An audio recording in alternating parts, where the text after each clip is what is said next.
versus United States. Mr. Sauer.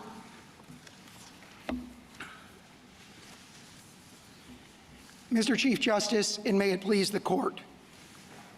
Without presidential immunity from criminal prosecution, there can be no presidency as we know it. For 234 years of American history, no president was ever prosecuted for his official acts. The framers of our Constitution viewed an energetic executive as essential to securing liberty. If a president can be charged, put on trial, and imprisoned for his most controversial decisions as soon as he leaves office, that looming threat will distort the president's decision-making precisely when bold and fearless action is most needed. Every current president will face de facto blackmail and extortion by his political rivals while he is still in office. The implications of the court's decision here extend far beyond the facts of this case. Could President George W. Bush have been sent to prison for obstructing an official proceeding or allegedly lying to Congress to induce war in Iraq? Could President Obama be charged with murder for killing U.S. citizens abroad by drone strike? Could President Biden someday be charged with unlawfully inducing immigrants to enter the country illegally for his border policies? The answer to all these questions is no.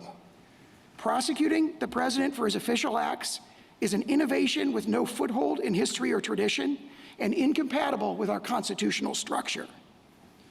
The original meaning of the executive vesting clause, the framers' understanding and intent, an unbroken historical tradition spanning 200 years, and policy considerations rooted in the separation of powers all counsel against it. I welcome the court's questions. Mr. Sauer, to your last point, could you be more precise as to the source of this immunity? The source of the immunity is principally rooted in the executive vesting clause of Article 2, Section 1. And how does that happen? The source of it, Justice Thomas, I think is, as you described in your separate opinion in Zivotofsky, for example, that the executive vesting clause does not include only executive powers laid out explicitly therein, but encompasses all the powers that were originally understood to be included therein. And Marbury against Madison itself provides strong evidence this kind of immunity, a broad principle of immunity that protects the president's official acts from scrutiny, direct sitting in judgment, so to speak, of the Article 3 courts. That matches the original understanding of the executive vesting clause. How exactly would we determine what an official act is? I point the court to two cases for that. Obviously, Fitzgerald against Nixon is the best guidance that the court gives, where the court adopted the outer perimeter test. And this court engaged in analysis there that's very instructive here, where it looked at the level of specificity at which the acts are described. In that case, a civil case. Here it would be the indictment. Well, what if you have, let's say, the official act is appointing ambassadors, and the president appoints a particular individual to a country, but it's in exchange for a bribe. Somebody says, I'll give you $1 million if I'm made the ambassador to whatever. How do you analyze that? That, I think, would fall under this court's discussion in Brewster, where the court held, with respect to legislative acts, that bribery is not an official act, which also matches the common law background. So the way that this court in Brewster kind of sliced at the joint was to say accepting the bribe and the agreement to sex the bribe are not official acts. That's private conduct. Okay, it's not. Appointment would be essentially an unrestrictable power of this court that Congress couldn't directly regulate. It's not, accepting the bribe isn't an official act, but appointing an ambassador is certainly within the official responsibilities of the president. So how could you? How does your official acts or the official acts boundary come into play when it's going to be official, assuming that the president is innocent? But the whole question is whether he's going to be found innocent or guilty. Again, I think Brewster and Johnson do address that, or very persuasively at least, in a slightly different context. Brewster and Johnson say the indictment has to be expunged of all the immune official acts. So there has to be determination what's official, what's not official. Well, you expunge the official. You say, okay, we're prosecuting you because you accepted $1 million. They're supposed to not say what it's for, because the what's for part is within the president's official duties? There has to be, we would say, independent source of evidence for that. And keep in mind that this indictment charges what this court has described as unrestrictable powers of the president. So the premise, the logical premise of this indictment is that Congress, by passing vague and general criminal statutes, has purported to directly regulate the president's exercise of things like the exercise of the appointment and removal power, things like his ability to speak directly to the American public, core exercises of his authority under the Recommendations Clause to recommend to Congress, members of Congress, the measures he thinks necessary and expedient. So you have an indictment in this case that goes right to the heartland of the president's powers, that alleges a whole series of official acts and tries to tie them together by saying, well, there's a private aim or a private purpose in that case, and that's a situation which, of course, could be alleged in virtually any indictment. Counsel, it can be alleged, but it has to be proven.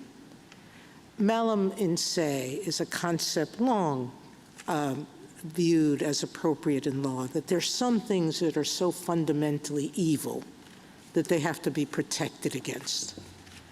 Now, I think, and your answer below, I'm going to give you a chance to say if you stay by it.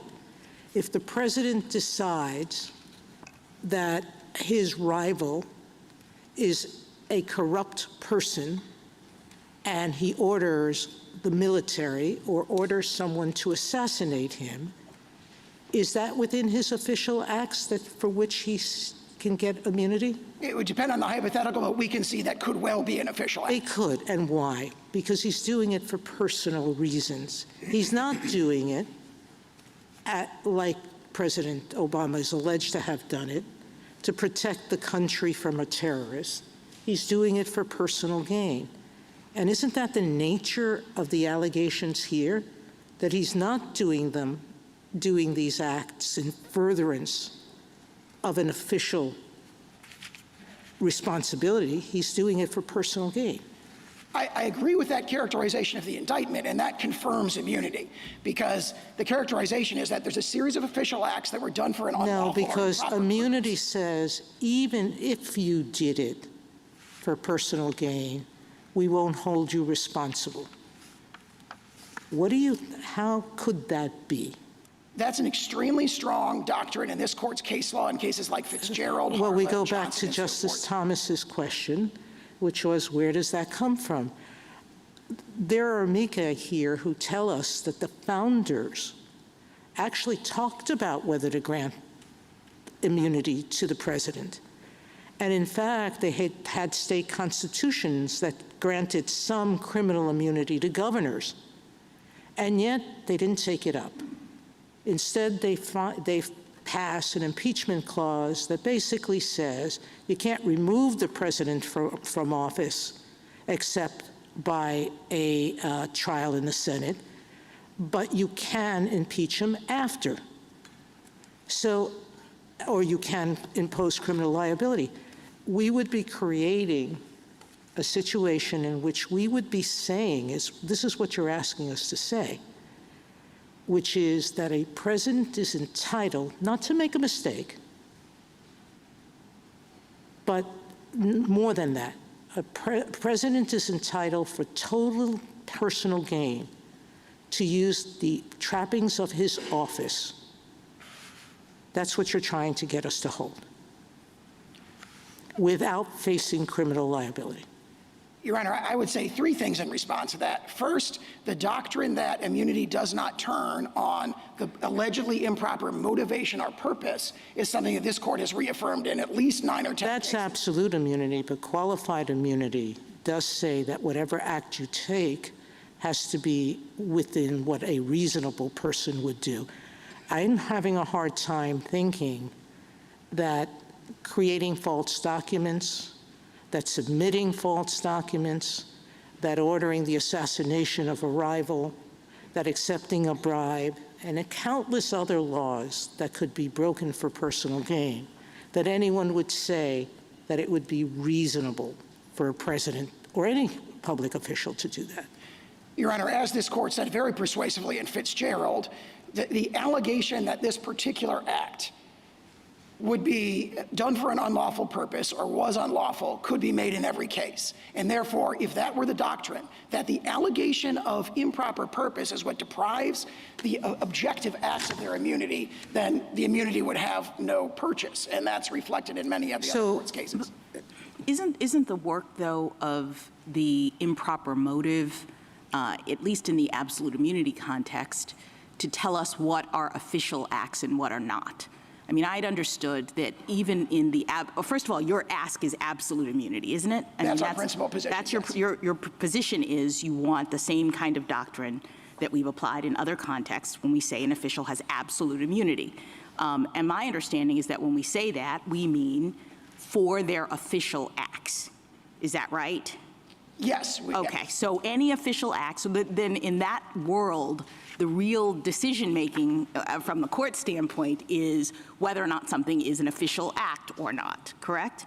That is an important determination by all means. I mean, that's the determination in the absolute immunity world, because if you determine that it's an official act, then the principle is that you get immunity for it, correct? That is correct. All right, so my question, and I think the Chief Justice may have asked this at the beginning, is how do you determine what, or maybe Justice Thomas, how do you determine what is an official act? And when we're talking about the kinds of scenarios that Justice Sotomayor brought up, one could say that when the president is using the trappings of his office to achieve a personal gain, then he's actually not acting officially, even if the doctrine was absolute immunity. So what do you say about that? Two things in response to that. First, to the last point, that allegation that this was really motivated by an improper private purpose could be made in every single case. No, I understand that, but it would have to be made. I'm just trying to assess, even if we had the doctrine of absolute immunity, that same allegation and the facts related to it would come in because the person would be arguing that he was not acting in his official capacity. He wasn't doing something official. He was doing it personal, correct? I agree. The objective, or I'm not sure I agree, but the point I would make in response to that is in Fitzgerald against Nixon, this court emphasized that would result in an intrusive discussion or determination of the president's personal motives for every official act. And again, this is not just in the case of the presidency. All right, can I just ask you another quick question before my colleagues take it over here? At the beginning of your analysis, when you were giving your opening statements, you were talking about you suggested that the lack of immunity and the possibility of prosecution in the presidential context is like an innovation. And I understood it to be the status quo. I mean, I understood that every president from the beginning of time, essentially, has understood that there was a threat of prosecution, if for no other reason than the Constitution suggests that they can be prosecuted after impeachment. That, the Office of Legal Counsel has said forever that presidents are amenable to a threat of prosecution, and they have continued to function and do their jobs and do all the things that presidents do. So it seems to me that you are asking now for a change in what the law is related to immunity. I would quote from what Benjamin Franklin said at the Constitutional Convention, which I think reflects best the founders' original understanding and intent here, which is at the Constitutional Convention, Benjamin Franklin said, "History provides one example only of a chief magistrate who was subject to public justice, criminal prosecution," and everybody cried out against that.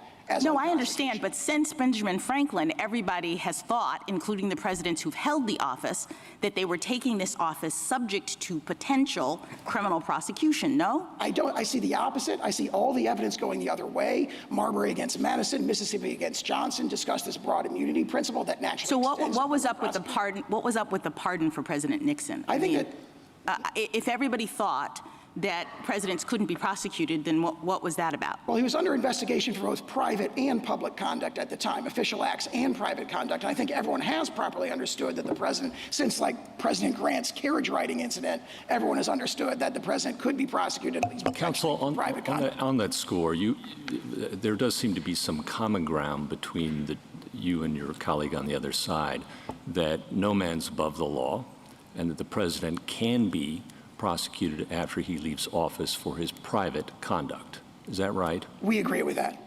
And then the question becomes, as we've been exploring here today, a little bit about how to segregate private from official conduct that may or may not enjoys some immunity, and I'm sure we're going to spend a lot of time exploring that. But the D.C. Circuit in Blazing Game, Chief Judge there, joined by the panel, expressed some views about how to segregate private conduct for which no man is above the law from official acts.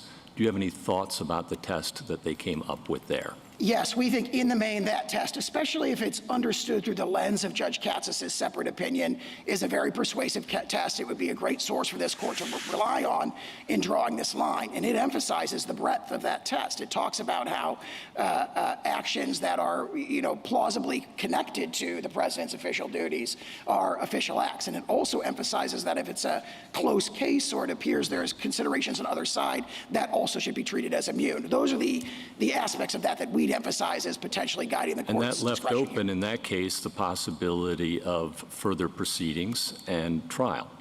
Exactly right. And that would be a very natural course for this court to take in this place. The court can and should reverse the categorical holding of the D.C. Circuit that there's no such thing as official acts, especially when it comes to... But you'd agree further proceedings would be required? That is correct. There would have to be, and I would point the court to Anderson against Creighton, where the court said there'd be kind of two stages of these further proceedings. There's looking at the indictment itself, or in that case it was a complaint, but look at the charging document itself and see whether on the face of it this is alleging official acts, and if not, or it can't be determined, then there'd be a factual proceeding. And all that under Mitchell against Forsyth and so forth would have to occur before any other proceedings in the district. Counsel, Mr. Sauer, go ahead. Mr. Sauer, you began by explaining why you believe that immunity from criminal prosecution is essential for the proper functioning of the presidency. But my question is whether the very robust form of immunity that you're advocating is really necessary in order to achieve that result. So just to take one possible alternative, suppose the rule were that a former president cannot be prosecuted for official acts unless no plausible justification could be imagined for what the president did, taking into account history and legal precedent and the information that was provided to the president at the time when the act was taken. Would that be sufficient, or if it is insufficient, why would it be insufficient? That might be a much better rule than what emerged from the lower courts here. We think it would be insufficient because, again, that long line of cases talking about using the president's motives and the intrusive consideration of the president's motives as transforming acts to official and unofficial would come into play. And of course, once you can make that allegation, all of a sudden you've opened the door. You no longer have a per se clear, bright line rule. You have a determination in every single case. Well, what if it were not? What if it did not involve any subjective element? It was purely objective. You would look objectively at the various relevant factors. That sounds to me a lot like Blazing Game, and especially viewed through the lens of Judge Katsas' separate opinion, and that may not be different than what we're proposing to the court today. Well, Blazing Game had to do with the difference between official conduct and private conduct, right? That's correct. I understood the court to be asking that. No, this would apply, and it's just a possibility. I don't know whether it's a good idea or a bad idea, or whether it can be derived from the structure of the Constitution or the vesting clause or any other source. But this would be applied in a on purely objective grounds when the president invokes an official power in taking the action that is at issue. Yes, I believe the reason I think of Blazing Game is because it talks about an objective, context-specific determination to winnow out what's official and what is purely private conduct. And again, with a strong degree of deference to what I'm sorry. If I understood Justice Alito, he's suggesting not that. He's suggesting whether, even if it is an official act, whether you still grant immunity if that act is not plausibly viewed as within the realm of law. He can correct me if I'm wrong. That was the question. That, I think, would be a superior rule than the categorical denial that emerged in the trial court here. I do think it would I'm not quite sure why he used the word plausible, because that seems to negate, might as well give absolute if you're saying plausible, because anybody could argue plausibility. We don't even require plausible, we require reasonable in qualified immunity, so.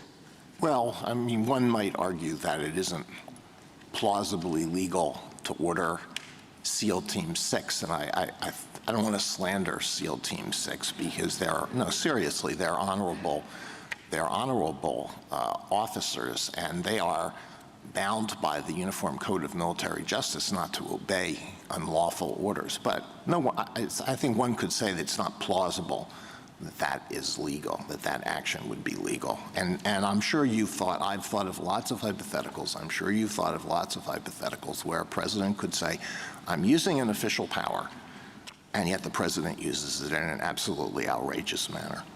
That, if we're an objective determination, may well be an interesting approach to take. So apply it to the allegations here. What is plausible about the president assisting in creating a fraudulent slate of electoral candidates? Assuming you accept the facts of the complaint on their face, is that plausible that that would be within his right to do? Absolutely, Your Honor. We have the historical precedent we cited in the lower courts of President Grant sending federal troops to Louisiana and Mississippi in 1876 to make sure that the Republican electors got certified in those two cases, which delivered the election to Rutherford B. Hayes. The notion that it's completely implausible, I think, just can't be supported based on the face of this indictment or even knowing that the slate is fake. Knowing that the slate is fake, that they weren't actually elected, that they weren't certified by the state. He knows all those things. The indictment itself alleges, I dispute that characterization. The indictment affixes the word label to the so-called fraudulent electors. It affixes the word fraudulent, but that's a complete mischaracterization. On the face of the indictment, it appears that there was no deceit about who had emerged from the relevant state conventions, and this was being done as an alternative basis. But I want to address a more higher level point, a fundamental point, which is that, as Justice Alito's question indicated, there's a whole series of structural checks other than criminal prosecution that are designed to deter these kind of, outlandish scenarios or extraordinarily obviously illegal things. And that's been viewed in this court's opinions going all the way back to at least Martin against Mott. Where do you think the D.C. Circuit went wrong in how it determined what was official versus what's personal? Well, I read the opinion below in this particular case as adopting a categorical view. It does not matter is the logic of their opinion, because there is no immunity for official acts, and therefore, that's the end of the story. I don't really think they went wrong in Blasingame in the civil context when they engage in the same determination with respect to what's official and what isn't official. There, we agree with most of what that opinion says. And for some official acts that are not within the Article II exclusive power, okay, so official acts but not within the Article II exclusive power, even for those, I assume you would think that a clear statement has to be required, a clear statement in the statute covering the president if the president's official acts are going to be criminalized. Absolutely. Obviously, the issue is, at the highest possible level when it comes to the unrestrictable powers, like as in this indictment, the allegation. Well, I'm assuming the exclusive powers are walled off and can't be prosecuted before there's a lot of official powers that are not exclusive to the president under his Article II authority. But for those, I understood you to be saying at a minimum there would need to be a clear statement in the statute referencing the president so that the president's on notice and can conduct himself or herself accordingly. That's absolutely correct, and that'd be consistent both with Franklin and Public Citizen and cases, a long series of other clear statements. Can I follow up on that? Ask you, Go ahead. Go ahead. So you concede that private acts don't get immunity? We do. Okay. So in the special counsel's brief on pages 46 and 47, he urges us, even if we were to decide or assume that there was some sort of immunity for official acts, that there were sufficient private acts in the indictment for the case to go back and the trial to begin immediately. And I want to know if you agree or disagree about the characterization of these acts as private. Petitioner turned to a private attorney, was willing to spread knowingly false claims of election fraud to spearhead his challenges to the election results. Private? As alleged. I mean, we dispute the allegation, but Of that course. sounds private to me. Sounds private. Petitioner conspired with another private attorney who caused the filing in court of a verification signed by petitioner that contained false allegations to support a challenge. That Private. also sounds private. 3 private actors, 2 attorneys, including those mentioned above, and a political consultant helped implement a plan to submit fraudulent slates of presidential electors to obstruct the certification proceeding, and petitioner and a co-conspirator attorney directed that effort. You read it quickly. I believe that's Yeah. private. I don't want to, So those acts you would not dispute. Those were private, and you wouldn't raise a claim that they were official. as characterized. What we would say, Your Honor, if I may, what we would say is official is things like meeting with the Department of Justice to deliberate about who's going to be the acting Attorney General of the United States. Sure. Communicating with the American public, communicating with Congress about matters of enormous Thank you. concern. Thank you. Thank you, counsel. And what is the consequence in terms of going forward with your acknowledgement that those are private acts as opposed to official acts? If you look at the indictment here, there's a bunch of acts that we think are just clearly official. There may be allegations that mostly relate to what the government has described here as private aim or private end, and the court should remand or address itself, but remand for a Brewster-like determination, which is what's official and what's private. The official stuff has to be expunged completely from the indictment before the case can go forward, and there has to be a determination, at least on remand, of what's official, a 2-stage determination of what's official and what's private. Well, if you expunge the official part from the indictment, how do you, I mean, that's like a one-legged stool, right? I mean, giving somebody money isn't bribery unless you get something in exchange. And if what you get in exchange is to become the ambassador to a particular country, that is official, the appointment. It's within the president's prerogatives. The unofficial part is I'm going to get $1 million for it. So if you say you have to expunge the official part, how does that go forward? This particular indictment, where we say virtually all the overt conduct is official, we don't believe it would be able to go forward. I mean, there could be a case where it would, but if you look at even the government's brief in this case divides up the indictment into things that, other than the electors' allegations, don't really they haven't disputed that they are official acts. But what they do is say, well, we tie it all together by characterizing it as done, and these are the allegations that the court just referred to, by an improper private aim or private end. Again, that's their words, and that just runs loggerheads, dead set against this court's case law, saying you don't look at, when immunity determinations, the improper motivation or purpose. Thank you. Justice Thomas? Mr. Sauer, in assessing the official acts of a president, do you differentiate between the president acting as president and the president acting as candidate?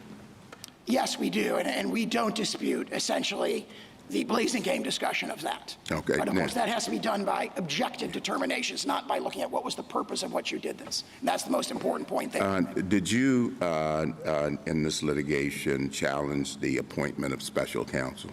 Not directly. We have done so in the Southern District of Florida case, and we totally agree with the analysis provided by Attorney General Meese and Attorney General Mukasey. And it points to a very important issue here, because one of their arguments is, of course, that we should have this presumption of regularity. That runs into the reality that we have here an extraordinary prosecutorial power being exercised by someone who was never nominated by the president or confirmed by the Senate at any time.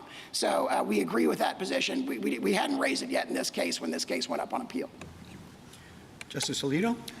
When you say that the official act should be expunged from the indictment, that in itself would not achieve very much unless evidence of those official acts were precluded at trial. So is that what you're saying, that the prosecution should not be permitted at trial to prove the official acts as part of the conspiracies that are alleged? Absolutely, and we think that's just the clear implications of Brewster and Johnson and their discussion in a very analogous context. Thank you. Justice Sotomayor? I'm a little bit confused by that. If you have a scheme to defraud or a scheme to accept bribery, there's evidence from which you can infer that scheme, and one of it is that the appointment actually happened. It's an official act. You wouldn't expunge that as evidence.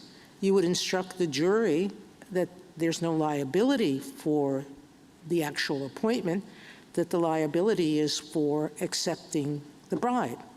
Similarly here, I don't think the indictment is charging that the obstruction occurred solely because of conversations with the Justice Department. They're saying you look at all of the private acts and you look in the context of some of the public acts, and you can infer the intent, the private intent from them. So I'm not sure that I understand why your problems couldn't be taken care of at trial with an instruction, if we believe, if the court were to find, I'm not even sure how they could, but if it were to find that some public acts could not be the basis of criminal liability. I think the best thing I can say to that is, and I think this ties into the Chief Justice's question about a one-legged stool. Brewster and Johnson and subsequent cases like Heltowski versus Meaner essentially say that this is a one-legged stool problem. It will be difficult for some of these prosecutions to proceed, and that is the implications of official immunity, which is dictated in the Constitution here by the Executive Vesting Clause. Justice Kagan? Can I continue on in Justice Barrett's vein a little bit and ask you about some of the allegations of the indictment and whether they're official acts or not in your view? So the defendant signed a verification affirming false election fraud allegations made on his behalf in a lawsuit filed in his name against the Georgia governor. I don't think we've disputed that that's official. I'm sorry, that is unofficial. That's unofficial. Same for the defendant called the chairwoman of the Republican National Committee, asked her to gather electors in targeted states, falsely represented to her that such electors' votes would be used only if ongoing litigation in one of the states changed the results in the defendant's favor. We have taken the position that that is official. That's official? Yes. Why would that be official? Because the organization of alternate slates of electors is based on, for example, the historical example of President Grant is something that was done pursuant to and ancillary and preparatory to the exercise of the core recommendation clause power. So when President Trump couldn't he have taken this action just in the status of a candidate? The fact that he could have done so doesn't demonstrate that he did do so in this case, and based on the allegations, we think it's clear he did not, that this was done in an official capacity.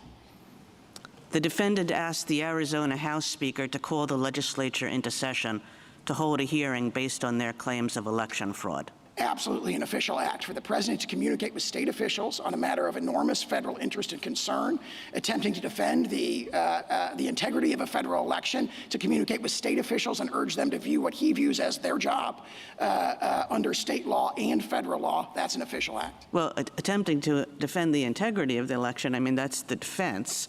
The allegation is that he was attempting to overthrow an election.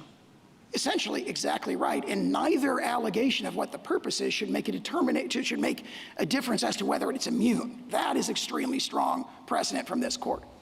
Does it strike you as odd that your understanding of immunity goes way beyond what OLC has ever claimed for a former president?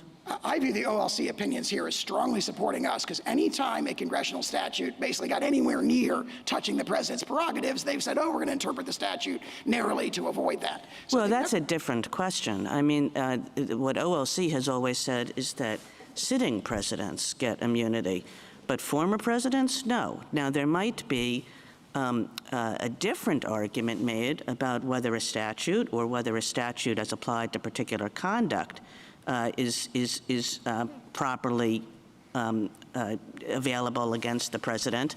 But that's a very different argument than the immunity claim that you're making here, which OLC has definitively not supported. I don't know if I put it that way. I don't recall an opinion directly addressing it, but more fundamental to us, Your Honor, is in fact the language of cases like Marbury and statements like made by Benjamin Franklin at the Constitutional Convention, statements of George Washington talking about the massive risk of factional strife and how that could destroy the republic and erect a new government on the ruins of public liberty. That's what we rely on principally here. I cite the OLC opinions because, of course, what you see there is a very strong trend that if there's any statute that might trench in any way on the president's prerogatives, which they interpret it to avoid that. If a president sells nuclear secrets to a foreign adversary, is that immune?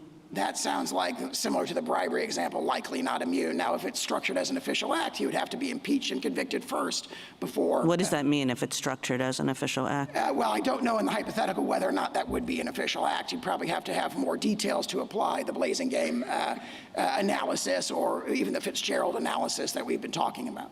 How about if a president orders the military to stage a coup? I think that, as the Chief Justice pointed out earlier, where there is a whole series of, sort of guidelines against that, so to speak, like the UCMJ prohibits the military from following a plainly unlawful act. If one adopted Justice Alito's test, that would fall outside. Now, if one adopts, for example, the Fitzgerald test that we advanced, that might well be an official act, and he would have to be, as I'll say in response to all these kinds of hypotheticals, has to be impeached and convicted before he can be criminally prosecuted. But I emphasize to the court that— Well, he's gone. Let's say this president who ordered the military to stage a coup. He's no longer president. He wasn't impeached. He couldn't be impeached. But he ordered the military to stage a coup, and you're saying that's an official act. I think it would depend That's immune. I think it would depend on the circumstances whether it was an official act. If it were an official act, again, he would have to be impeached. Well, what does that mean, depend on the circumstances? He was the president. He is the commander-in-chief. He talks to his generals all the time, and he told the generals, I don't feel like leaving office. I want to stage a coup. Is that immune?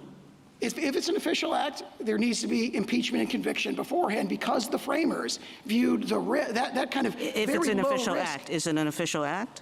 If it's an official act, it's impeachment. Is it an official act? On the way you've described that hypothetical, it could well be. I just don't know. You'd have to, again, it's a fact-specific, context-specific determination. That That's answer not a sounds to me as though it's like, yeah, under my test, it's an official act, but that sure sounds bad, doesn't it? Well, it certainly sounds very bad, and that's why the framers have a whole series of structural checks that have successfully, for the last 234 years, prevented that very kind of extreme hypothetical.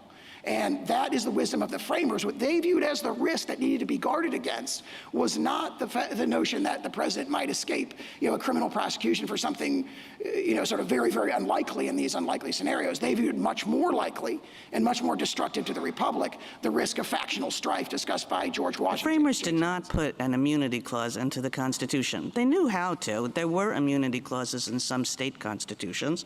They knew how to give legislative immunity. They didn't provide immunity to the president. And, not so surprising, they were reacting against a monarch who claimed to be above the law. Wasn't the whole point that the president was not a monarch and the president was not supposed to be above the law? I would say two things in response to that.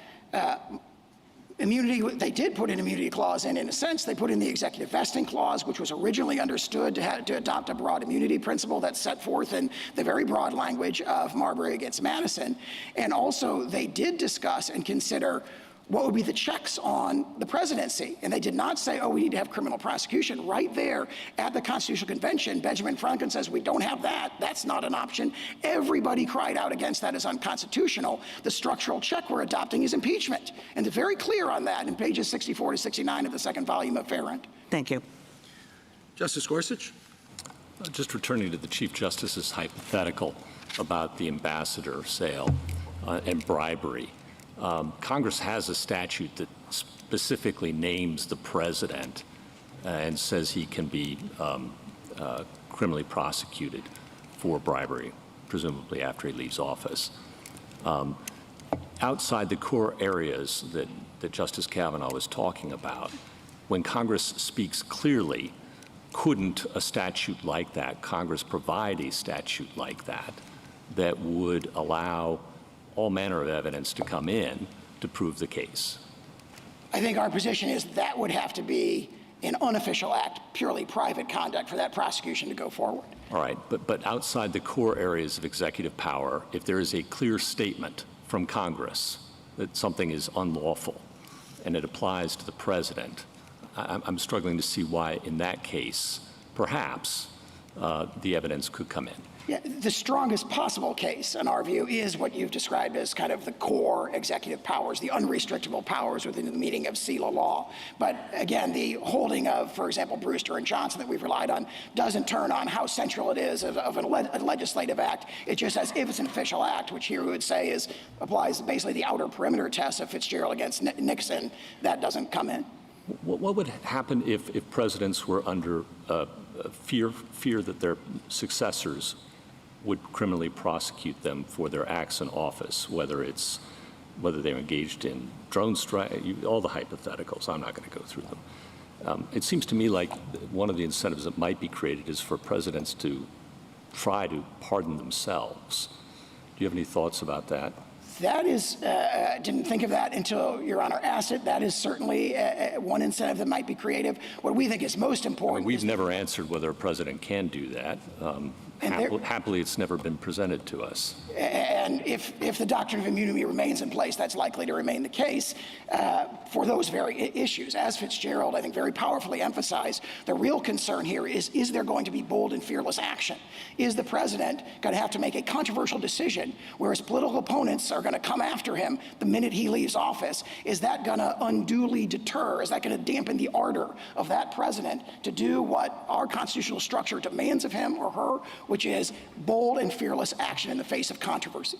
And perhaps if he feels he has to, he'll pardon himself every 4 years from now on. But that, as the court pointed out, wouldn't provide the security because the legality of that is something that's never been addressed. Now, one of the checks and balances, in addition to impeachment that you've discussed, is subordinate liability. You don't contest that everybody following an unlawful order beneath the President of the United States can be immediately prosecuted, do you? I'm sorry, if the court is asking whether they could be... If the president gives an unlawful order, call in the troops, all the examples we've heard, every subordinate beneath him faces criminal prosecution, don't they?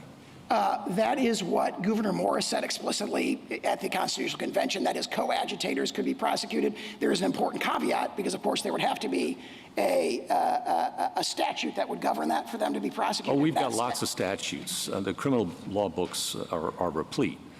But, I mean, do you agree, is that one check that's available? Absolutely. And again, the only caveat that I was making is if that statute was doing what Marbury says you can't do, which is going after the subordinates to restrict, for example, a core executive function, the Franklin Clear Statement Rule might be triggered, and you might not be able to go after that president. So I don't think Congress can say, well, we can't go after the president directly, but we're going to criminalize the way that the president speaks to Congress under the exercise of the Recommendations Clause, and therefore we're going to put in a criminal statute that says if you provide false information to Congress in carrying out the president's recommendation powers, you can be immediately prosecuted. That would at least be a very difficult question. But the fundamental point of drawing that distinction between the president himself and his coadjutators, in the word of Gouverneur Morris of the Constitutional Convention, is an excellent distinction. Justice Kavanaugh? Just follow up on the OLC opinions question. As you read them, and I think I read them, they articulate a clear statement rule as to this court's cases for covering official acts. And your point, I think, but I just want to underscore this, is that none of the statutes alleged here or cited here have a clear statement covering the president, therefore meaning that the president can't be charged for any official acts under these statutes. That's absolutely correct. They're extended way beyond. I mean, this now, that's separate from the question what's official versus what's personal, but for that bucket that is official, there's no clear statement, period. That's right. And as to purely private conduct, we don't think that clear statement rule would be invoked. But as to official acts, these statutes, the ones charged in the indictment, are just way far afield from purporting to criminalize in clear terms the president's official acts. And then just to clarify this, the president's not above the law, the president's not a king. The founders thought that. I think your point in response to that is the president is subject to prosecution for all personal acts, just like every other American for personal acts. The question is acts undertaken in an official capacity. That's correct. And even those, of course, if there was an impeachment and conviction, could be prosecuted on our view. And we'd emphasize the whole series of structural checks in addition to that, which deter those and have successfully deterred presidential misfeasance for 234 years. Then on the source of immunity, it's not explicit in the Constitution, but also executive privilege is not explicit in the Constitution, yet in United States versus Nixon, the court unanimously said that the Article II executive power in the Constitution encompassed executive privilege, and the same principle presumably would apply to executive immunity being encompassed within that executive power as historically understood.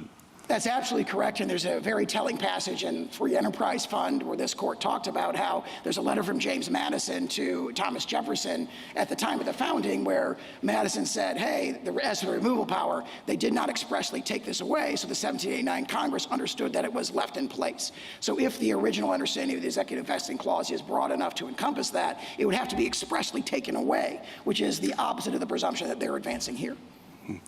And then lastly, I think you've acknowledged in response to others' questions that some of the acts in the indictment are private, and your view is that some are official. Is it your position then that that analysis of which is which should be undertaken in the first instance by the D.C. Circuit or the district court? Most likely the district court under the logic of Anderson. Thank you. Justice Barrett? So, Mr. Sauer, you've argued that the impeachment clause suggests or requires impeachment to be a gateway to criminal prosecution, right?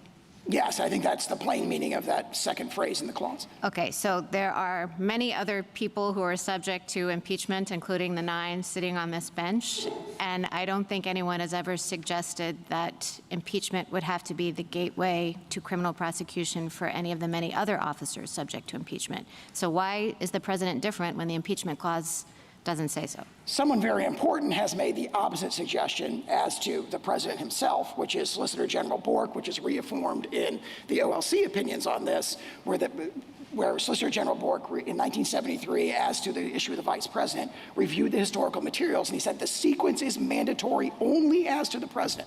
That is DOJ's view of the original understanding of the impeachment judgment clause, which is exactly our position. The sequence is mandatory only as to the president. Keep in mind that the criminal prosecution of a president prior to impeachment contradicts, in our view, the plain language of the Constitution, but also hundreds of years of history. And what DOJ admits is the framers' intent. And so we say that that practice, whatever its validity, should not be extended to this novel context where it clashes with the constitutional What if the structure. criminal conduct isn't discovered until after the president is out of office? So there was no opportunity for impeachment. We say the framers assume the risk of under-enforcement by adopting these very structural checks. As Justice Scalia said in Morrison against Olson, the separation of powers prevents us from righting every wrong, but it does so that we do not lose liberty. Okay, and the special counsel makes a point that I think is a pretty compelling one. You admit that if the president were successfully impeached, that he could be criminally prosecuted after impeachment, right? Assuming the prosecution was for the same conduct of which he was convicted, not impeached, he must be convicted. That word conviction is right there in the clause. Okay, granted. But you also say that these criminal statutes, unless they explicitly mention the president, don't apply to him. So how can you say that he would be subject to prosecution after impeachment while at the same time saying that he's exempt from these criminal statutes? Well, there are statutes, as they concede, where Congress has purported to do so. 2 or 3. They haven't done a comprehensive review. I think it looks like all they did was text search for president in 18 U.S. Code. Again, under Franklin, that's a very telling indication that the word president is not in the statute. It isn't necessarily a magic word requirement, so to speak. But more fundamentally than that, they concede there are statutes that exist. In addition to that, much impeachment could occur as a result of private conduct. So the impeachment judgment clause does do significant work by authorizing the subsequent prosecution of a president there, because what the framers, if you look at what they're discussing in the thing, or in the Constitutional Convention, is principally concerns about private conduct, which of course we concede are not immune. Okay, so just to pick up Justice Kagan's example of a president who orders a coup, let's imagine that he is impeached and convicted for ordering that coup, and let's just accept for the sake of argument your position that that was official conduct. You're saying that he couldn't be prosecuted for that even after conviction in an impeachment proceeding if there was not a statute that expressly referenced the president and made it criminal for the president? There would have to be a statute that made a clear statement that Congress purported to regulate the president's conduct. Okay, thank you. Justice Jackson? So I think I now understand better your position. In your discussions with Justice Kavanaugh, it became clear that you are saying that for the private acts of a president, there's no immunity, but for the official acts of the president, there is immunity. Is that your position? I agree with that. All right. So one thing that occurs to me is that this sort of difficult line drawing problem that we're having with all of these hypotheticals, is this a private act or a public act, is being necessitated by that assumption. Because of course, if official acts didn't get absolute immunity, then it wouldn't matter. We wouldn't have to identify which are private and which are public, correct? That, in fact, is the approach of the D.C. Circuit. There's no determination that needs to be made. Right, but I'm just making, so to the extent we're worried about, like, how do we figure out whether it's private or public, we have to understand that we're only doing that because of an underlying assumption that the public acts get immunity. So let me explore that assumption. Why is it, as a matter of theory, and I'm hoping you can sort of zoom way out here, that the president would not be required to follow the law when he is performing his official acts? Everyone else, there are lots of folks who have very high-powered jobs, who make a lot of consequential decisions, and they do so against the backdrop of potential criminal prosecution if they should break the law in that capacity. And we understand and we know, as a matter of fact, that the President of the United States has the best lawyers in the world.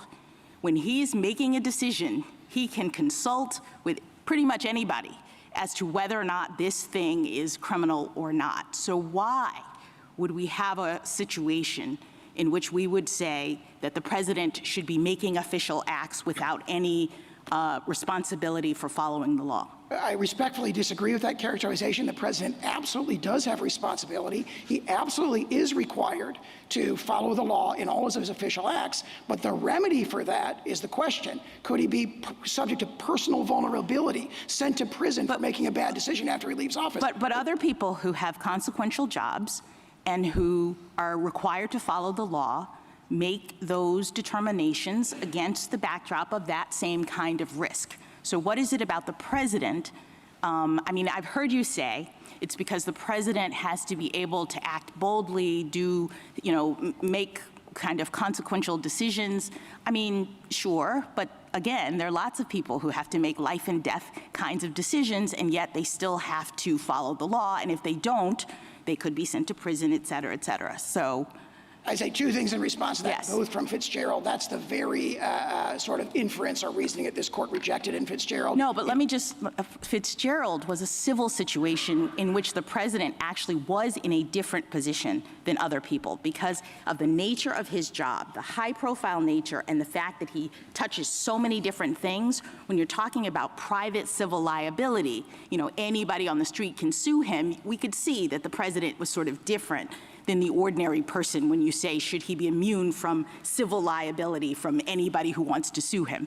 But when we're talking about criminal liability, I don't understand how the president stands in any different position with respect to the need to follow the law as he is doing his job than anyone else. He is required to follow the law. And what But he's Fitzgerald not said is if that there's no criminal prosecution. If there's no threat of criminal prosecution, what prevents the president from just doing whatever he wants? all the structural checks that are identified in Fitzgerald and a whole series of this court's cases that go back to Martin against Mott, for example, impeachment, oversight by Congress, public oversight. There's a long series of them. Fitzgerald directly addresses this in the civil context, and we think that language naturally ports to the I'm not criminal sure that's much of a backstop. And what I'm, I guess, more worried about, you seem to be worried about the president being chilled.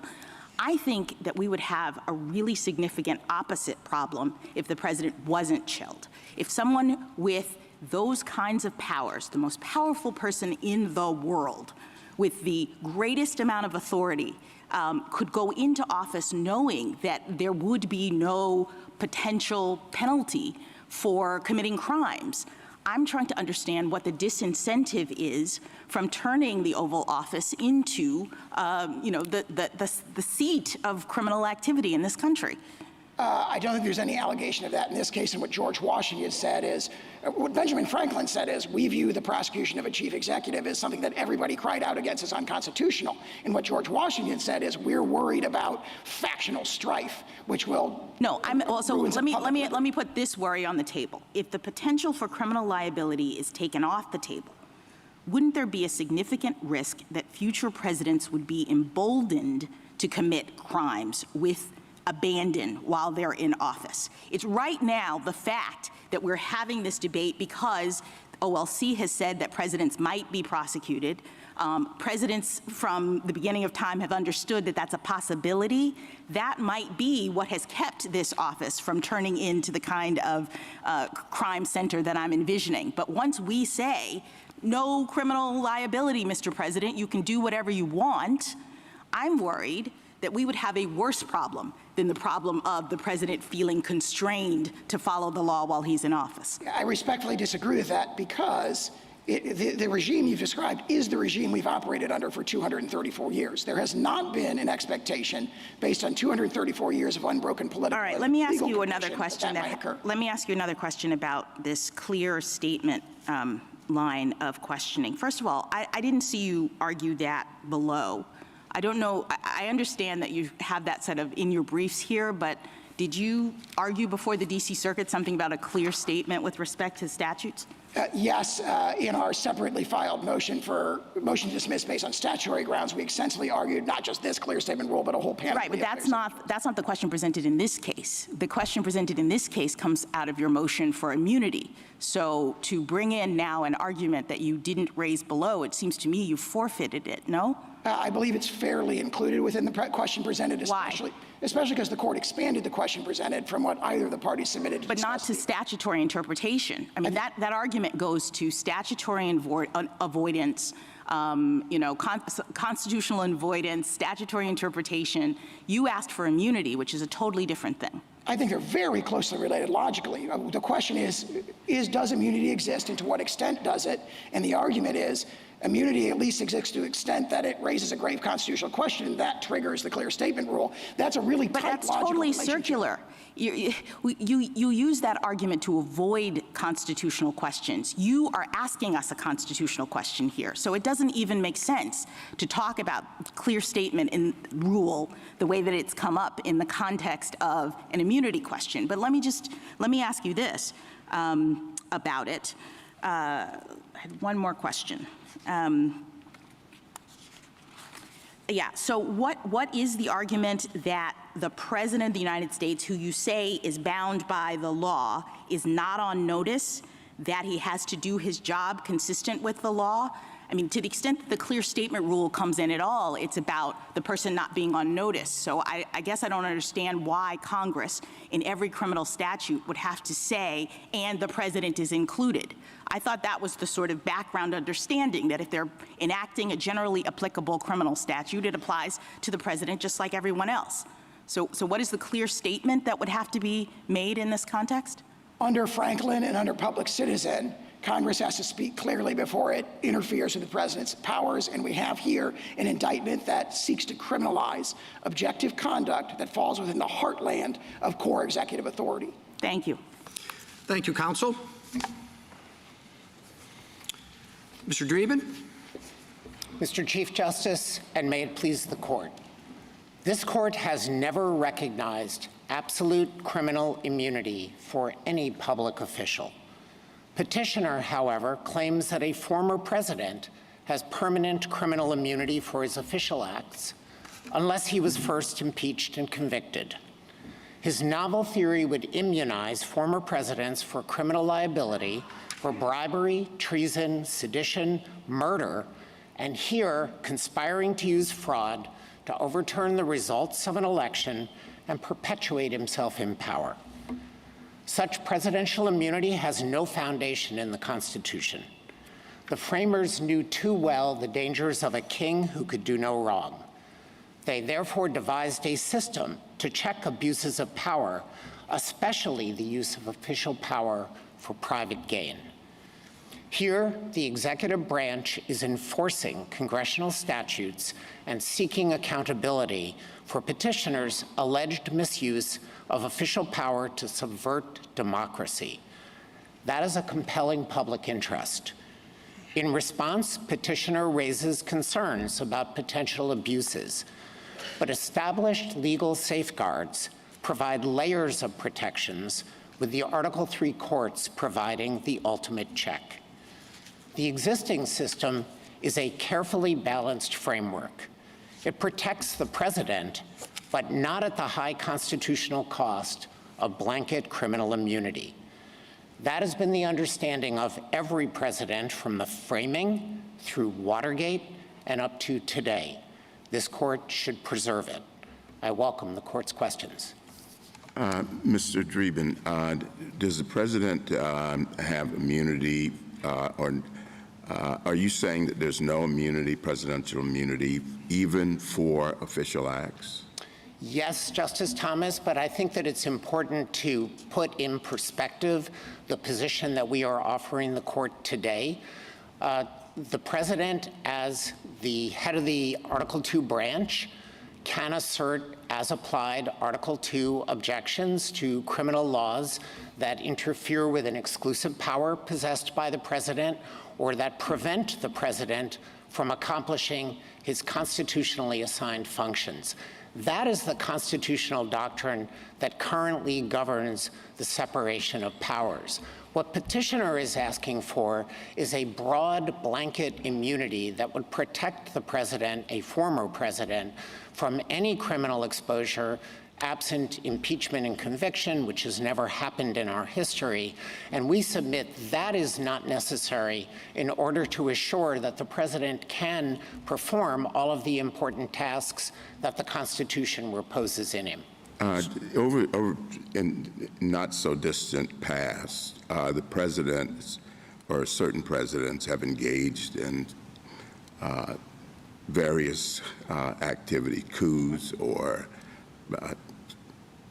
operations like Operation Mongoose when I was a teenager, and yet there were no prosecutions. Why? If what you're saying is right, it would seem that that would have been ripe for criminal prosecution of someone. So, Justice Thomas, I think this is a central question. The reason why there have not been prior criminal prosecutions is that there were not crimes. And I want to explain why there are layers of safeguards that assure that former presidents do not have to lightly assume criminal liability for any of their official acts. At the outset, there is a statutory construction principle that is applicable here.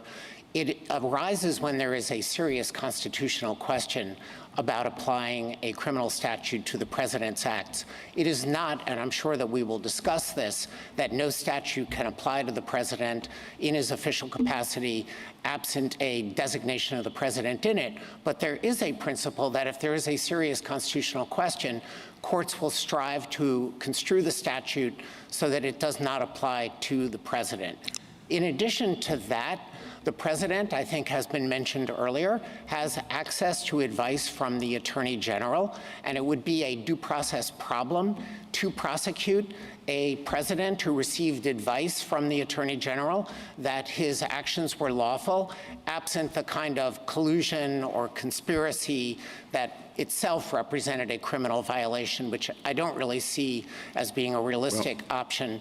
And then if I could say one more thing, because you raised the question about potential overseas taking of life. And the Office of Legal Counsel has addressed this quite specifically. There is a background principle of criminal law called the public authority exception to liability, and it is read into federal law unless Congress takes specific action to oust it, which it never has done as far as I am aware. And in a case in which the president sought to engage in overseas activity that would result in the taking of life, OLC did not say the federal murder statute doesn't apply. That would be the the thrust of my friend's argument on clear statement. Instead, OLC went through an extensive analysis on why the public authority defense would prevent it from being considered a violation of law to go after a terrorist, for example. Well, Counsel, Mr.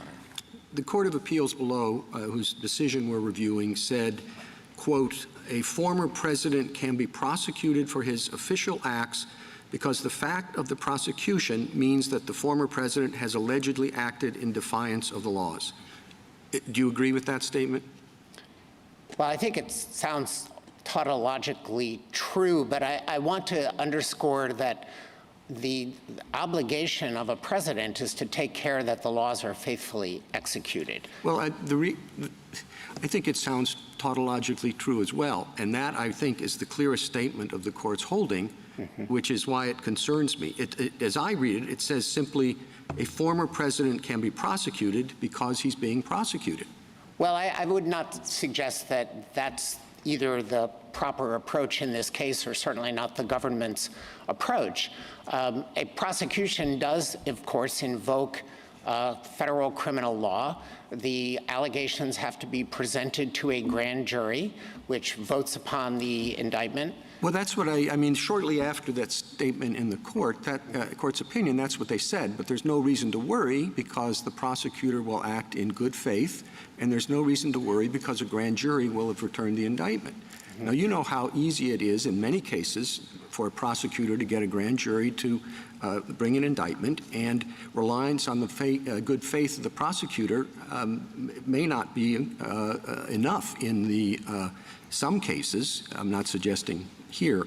So if it's tautological, and those are the only protections that the Court of Appeals below gave, and that is no longer your position, you're not defending that position, why shouldn't we either send it back to the Court of Appeals or issue an opinion making clear that that's not the law?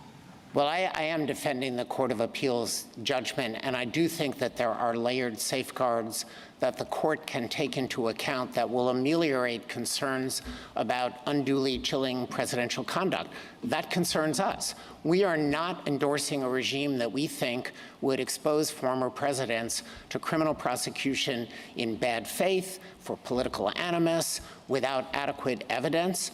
A politically driven prosecution would violate the Constitution under Waite versus United States.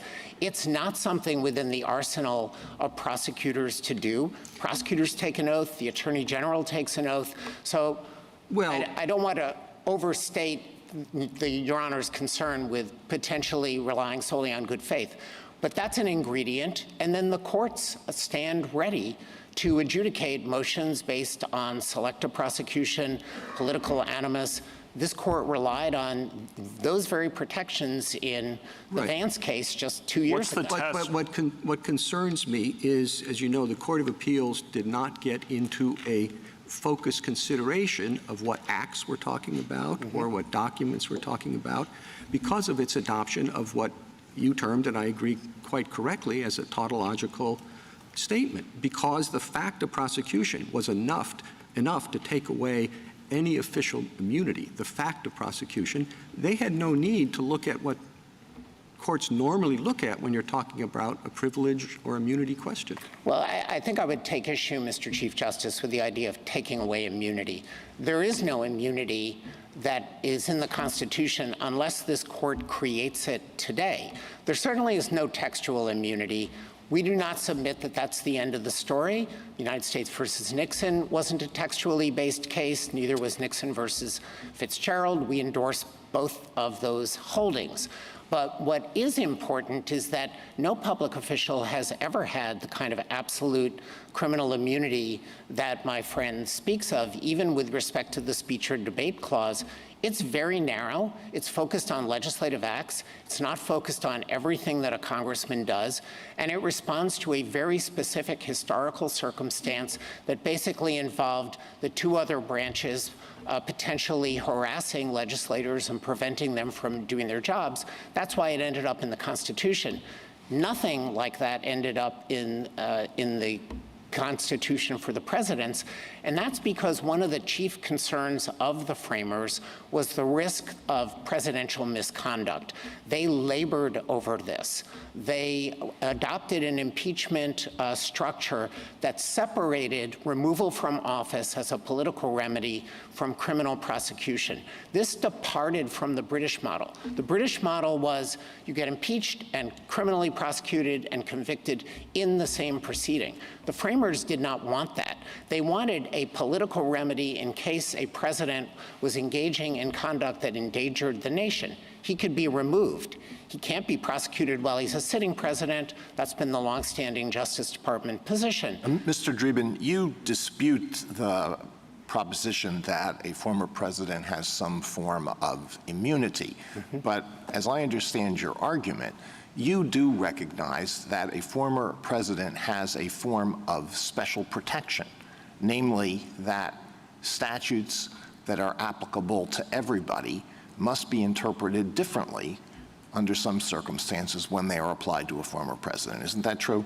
It is true because, Justice Alito, of the general principle that courts construe statutes to avoid serious constitutional questions, and that has been the longstanding practice of the Office of Legal Counsel in the Department of Justice. All right, so this is more, I think, than just a quarrel about terminology, whether what the former president gets is some form of immunity or some form of special protection, because it involves this difference, which I'm sure you're very well aware of. If it's just a form of special protection, in other words, statutes will be interpreted differently as applied to a former president, then that is something that has to be litigated at trial. The former president can make a motion to dismiss and may cite OLC opinions, and the district court may say, well, that's fine. I'm not bound by OLC, and I interpret it differently, so let's go to trial.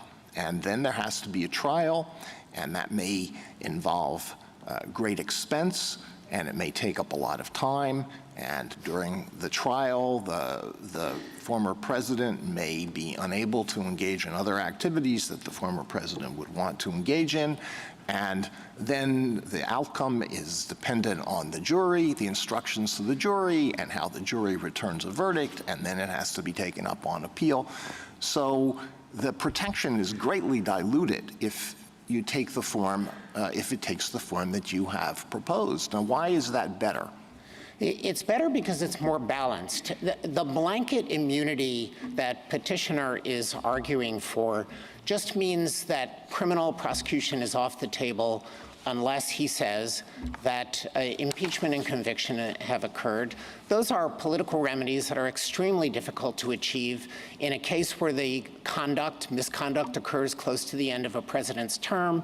Congress is unlikely to crank up the machinery to do it, and if the impeachment trial has to occur after the president has left office, there's an open question about whether that can happen at all. So you're arguing against most far-reaching aspects of Mr. Sauer's argument, right? That is correct, and let me turn then to why. Well, what about, to unpack it a little more, do you agree that there are some aspects of Article II presidential power that are exclusive and that Congress cannot regulate and therefore cannot criminalize? Absolutely. Okay. For other official acts that the president may take that are not within that exclusive power, assume for the sake of argument, this question, that there's not blanket immunity for those official acts, but that to preserve the separation of powers, to provide fair notice, to make sure Congress has thought about this, that Congress has to speak clearly to criminalize official acts of the president by a specific reference. That seems to be what the OLC opinions suggest. I know you have a little bit of a disagreement with that, and what this court's cases also suggest. So, Justice Kavanaugh, I'd like to take all of those in turn because I don't think this court's cases speak that broadly. I definitely don't think that the Office of Legal Counsel opinions stand for this broad proposition that unless the president is specifically named, he's not in the statute. And I don't don't think that that's necessary in order to afford adequate protection for the president's valid Article II functions. When you said unless, sorry to interrupt, but I want to just get this out and you can incorporate it in the answer. You said unless there's a serious constitutional question. Correct. Well, it's a serious constitutional question whether a statute can be applied to the president's official acts. So wouldn't you always interpret the statute not to apply to the president, even under your formulation, unless Congress had spoken with some clarity? I don't think across the board that a serious constitutional question exists on applying any criminal statute to the president. The problem is the vague obstruction and 371, conspiracy to defraud the United States, can be used against a lot of presidential activities historically with a creative prosecutor who wants to go after a president. Well, let me try to backtrack a little bit. That's what we're talking about historically, is the risk that, and going forward, the risk. So you can take all of that. I think that the question about the risk is very serious, and obviously it is a question that this court has to evaluate. For the executive branch, our view is that there is a balanced protection that better serves the interest of the Constitution, that incorporates both accountability and protection for the president. And I want to go through the protections that do exist, but perhaps it's worth returning at the outset to the statutory construction question that you raised. The Office of Legal Counsel has said the offense of bribery, of course, applies to the president. It does not name the president. Justice Gorsuch, Section 201 does not specifically name the president. I would assume that's personal. So, well, I think that that's what Brewster said. Bribery statute 607 says the president. I've got it in front of me, and so there is that. Well, let me just back up, though, just a second to what was a quick exchange with Justice Kavanaugh that I just want to make sure I understand. Yeah. Did you agree that there are some core functions of the executive that president conduct that Congress cannot criminalize? Yes. So is that a form? I mean, we can call it immunity, or you can call it they can't do it, but what's the difference? We call it an as-applied Article II challenge. That okay. Can we call it immunity just for shorthand's sake? So I think we are kind of narrowing the ground of dispute here. It seems to me there is some area you concede that an official acts that Congress cannot criminalize. And now we're just talking about the scope. Well, I don't think it's a just, but I think it's a very significant gap between any official act and the small core of exclusive official acts. I got that, but I want to explore that, okay? So, for example, let's say a president leads a mostly peaceful protest sit-in in front of Congress because he objects to a piece of legislation that's going through. And it, in fact, delays the proceedings in Congress. Now, under 1512C2, that might be corruptly impeding an official proceeding. Is that core and therefore immunized, or whatever word, euphemism you want to use for that? Or is that not core and therefore prosecutable? Well, without a clear statement that applies to the president? It's not core. The core kinds of activities that the court has acknowledged are the things that I would run through the Youngstown analysis. And it's a pretty small set, but things like the pardon power, the power to recognize foreign nations, the power to veto legislation, the power to make appointments, these are things that the Constitution specifically allocates to the president. Once you get out... A president then could be prosecuted for the conduct I described after he leaves office? Probably not, but I want to explain the framework of why I don't think that would be prosecution that would be valid. First, I think you need to run through all of the sort of normal categories of analysis. Is there a serious constitutional question that's posed by applying that statute to the president? If so, then you may well default to it does not apply, at least on that fact I thought pattern. you said it, that was my question. Yes, and I understand. You said it fell outside that core, we'll call it immunity for simplicity's sake. Yes, I understand. But there's a separate category. Okay, so why couldn't he be prosecuted for leading a civil rights protest in front of the Capitol that that delays a vote on a piece of important legislation? So I think what you need to do is run through all of the very president-specific protective layers of analysis. So one of them is whether the statute would be construed not to apply to his conduct, even if it's not part of that small core of things that Congress can't regulate at all. If it operates to prevent the president from fulfilling his Article 2. He could have given speeches against it. He did. Yes. But he did something more, and it corruptly impeded and sought to influence an official proceeding. Well, so I don't know. We're starting with the layers, I think, of protection, and we're now down through whether the statute would be construed to apply to him. Then there'd be a question of whether— Assume it does. I will assume it. Then there's a question of whether he has the state of mind necessarily to Assume he violate does. it. Okay. Nobody knows what corrupt intent means. We've been around that tree We will twice already. probably find out. And maybe it means that he knows that he was doing wrong, is what the Perhaps. government told us. Right. He knows he's doing wrong. He knows he shouldn't be up there blocking a congressman from going Well, let me vote. get to the next layer then, which is that the president does have access to the attorney general to provide legal advice and regularly gets legal advice from the Attorney General on the lawful scope of the president's activities. And we could go down two tracks here. One is that the Attorney General advises him that as an incident of his Article 2 authority and in carrying out the functions of the presidency, he can lawfully participate in that protest. It's kind of the First Amendment analog to the president's official powers, which the court is exploring in other cases. Alternatively, the Attorney General could advise him, I'm sorry, Mr. President, there's nothing in the language of this statute that carves you out. I don't see a serious constitutional question in it because you don't have to do that, and I would advise you not to violate the criminal law. And then he could be prosecuted. No.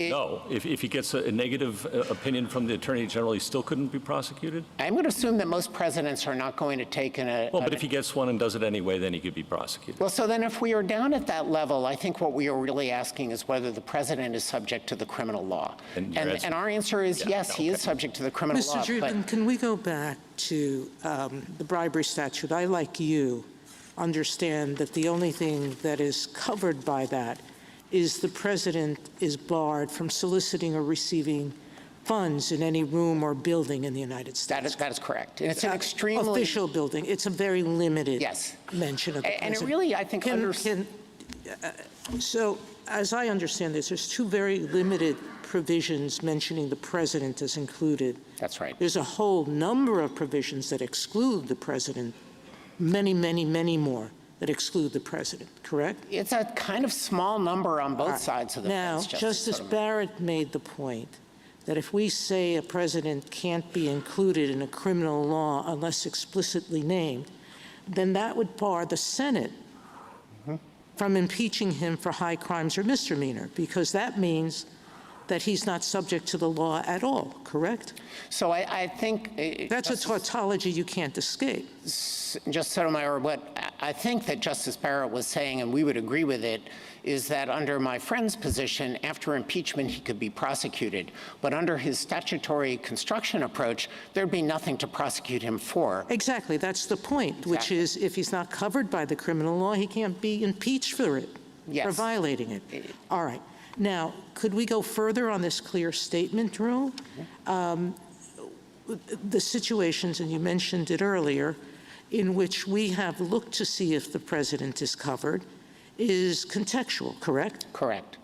And what are the factors that generally we'll look at? I'm thinking specifically about whether the APA covers the president. Correct. And what we did there was analyze what powers were being given to in the lawsuit and et cetera. We looked at words, we looked at structure, we looked at separation of powers issues relating to our case law that said you can't direct the president to do anything, and this would have been a subterfuge for that, correct? All correct. All right. So I don't know why two of my colleagues, how they would fashion a clear statement rule that would say when the law says any person can't accept a bribe, that permits the president to do it. So I agree, Justice Sotomayor, that the way that this court has interpreted statutes that do carve out the president, Justice Kavanaugh asked about this, was very context specific.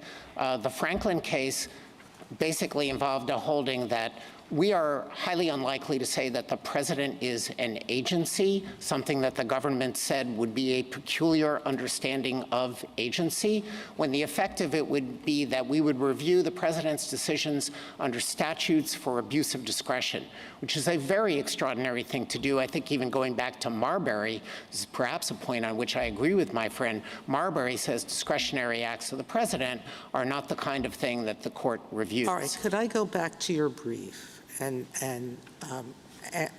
going back to what some of my colleagues have asked you, there appears to be some narrowing principles to the concept that the president is subject to all criminal laws in all situations. Correct. You agree that if it affects core powers, then he would not be subject to any laws that attempted to limit those core powers, that is correct? Right. You're defining core powers as those specified by Article 2. That is essentially correct, yes. All right. And the only words in the Constitution is that that have to do with the president in law is that he shall take care that the law be faithfully executed, correct? That is right. Hard to imagine that a president who breaks the law is faithfully executing the law, correct? He has to execute all of the laws. All right. Well, Mr. Dreeben, do you really, I mean, the presidents have to make a lot of tough decisions about enforcing the law, and they have to make decisions about questions that are unsettled, and they have to make decisions based on the information that's available. Do you really, did I understand you to say, well, you know, if he makes a mistake, he makes a mistake, he's subject to the criminal laws just like anybody else? You don't think he's in a special, a peculiarly precarious position? He's in a special position for a number of reasons. One is that he has access to legal advice about everything that he does. He's under a constitutional obligation he's supposed to be faithful to the laws of the United States and the Constitution of the United States. And making a mistake is not what lands you in a criminal prosecution. There's been some talk about the statutes that are issued in this case. I think they are fairly described as malum in se statutes, engaging in conspiracies to defraud the United States with respect to one of the most important functions, namely the certification of the next president. Well, I don't want to dispute the particular application of 371, conspiracy to defraud the United States, to the particular facts here, but would you not agree that that is a peculiarly open-ended statutory prohibition, in that fraud under that provision, unlike under most other fraud provisions, does not have to do, doesn't require any impairment of a property interest? It's designed to protect the functions of the United States government, and it's difficult to think of a more critical function than the certification of who won the election. Yeah, I'm not, as I said, I'm not discussing the particular facts of this case, but it applies to any fraud that interferes seriously with any government operation, right? So what the government needs to show is an intent to impede, interfere, or defeat a lawful government function by deception, and it has to be done with scienter. These are not the kinds of activities that I think any of us would think a president needs to engage in order to fulfill his Article 2 duties, and particularly in a case like this one. I want to pick up on something that the court said earlier about the distinction between a public official acting to achieve public ends and a public official acting to achieve private ends. As applied to this case, the president has no functions with respect to the certification of the winner of the presidential election. It seems likely that the framers designed the Constitution that way because at the time of the founding, presidents had no two-term limit. They could run again and again, and were expected potentially to want to do that. So the potential for self-interest would explain why the states conduct the elections. They send electors to certify who won those elections and to provide votes, and then Congress in a extraordinary joint session certifies the vote. And the president doesn't have an official role in that proceeding. So it's difficult for me to understand how there could be a serious constitutional question about saying you can't use fraud to defeat that function. You can't obstruct it through deception. You can't deprive millions of voters of their right to have their vote counted for the candidate who they chose. Thank you, counsel. Justice Thomas? Justice Alito? Could we just briefly review the layers of protection that you think exists? And I'm going to start with what the D.C. Circuit said. So the first layer of protection is that attorneys general and other Justice Department attorneys can be trusted to act in a professional and ethical manner, right? Yes. How robust is that protection? I mean, most of the vast majority of attorneys general and Justice Department attorneys, and we both served in the Justice Department for a long time, are honorable people, and they take their professional ethical responsibilities seriously. But there have been exceptions, right? Both among attorneys general and among federal prosecutors. There have been rare exceptions, Justice Alito, but when we're talking about layers of protection, I do think this is the starting point. And if the court has concerns about the robustness of it, I would suggest looking at the charges in this case. Well, I'm going to talk about this in the abstract, because what is before us, of course, does involve this particular case, which is immensely important. But whatever we decide is going to apply to all future presidents. So as for attorneys general, there have been 2 who were convicted of criminal offenses while in office. There were others. A. Mitchell Palmer's one that comes to mind, who is widely regarded as having abused the power of his office. Would you agree with that? I would, but they are 2 officials in a long line of attorneys generals who did not, and in departments of justice that are staffed by multiple people who do adhere to their office. And Justice Alito, if I could the point that I wanted to make about this case does go to the general proposition. The allegations about the misuse of the Department of Justice to perpetuate election fraud show exactly how the Department of Justice functions in the way that it is supposed to.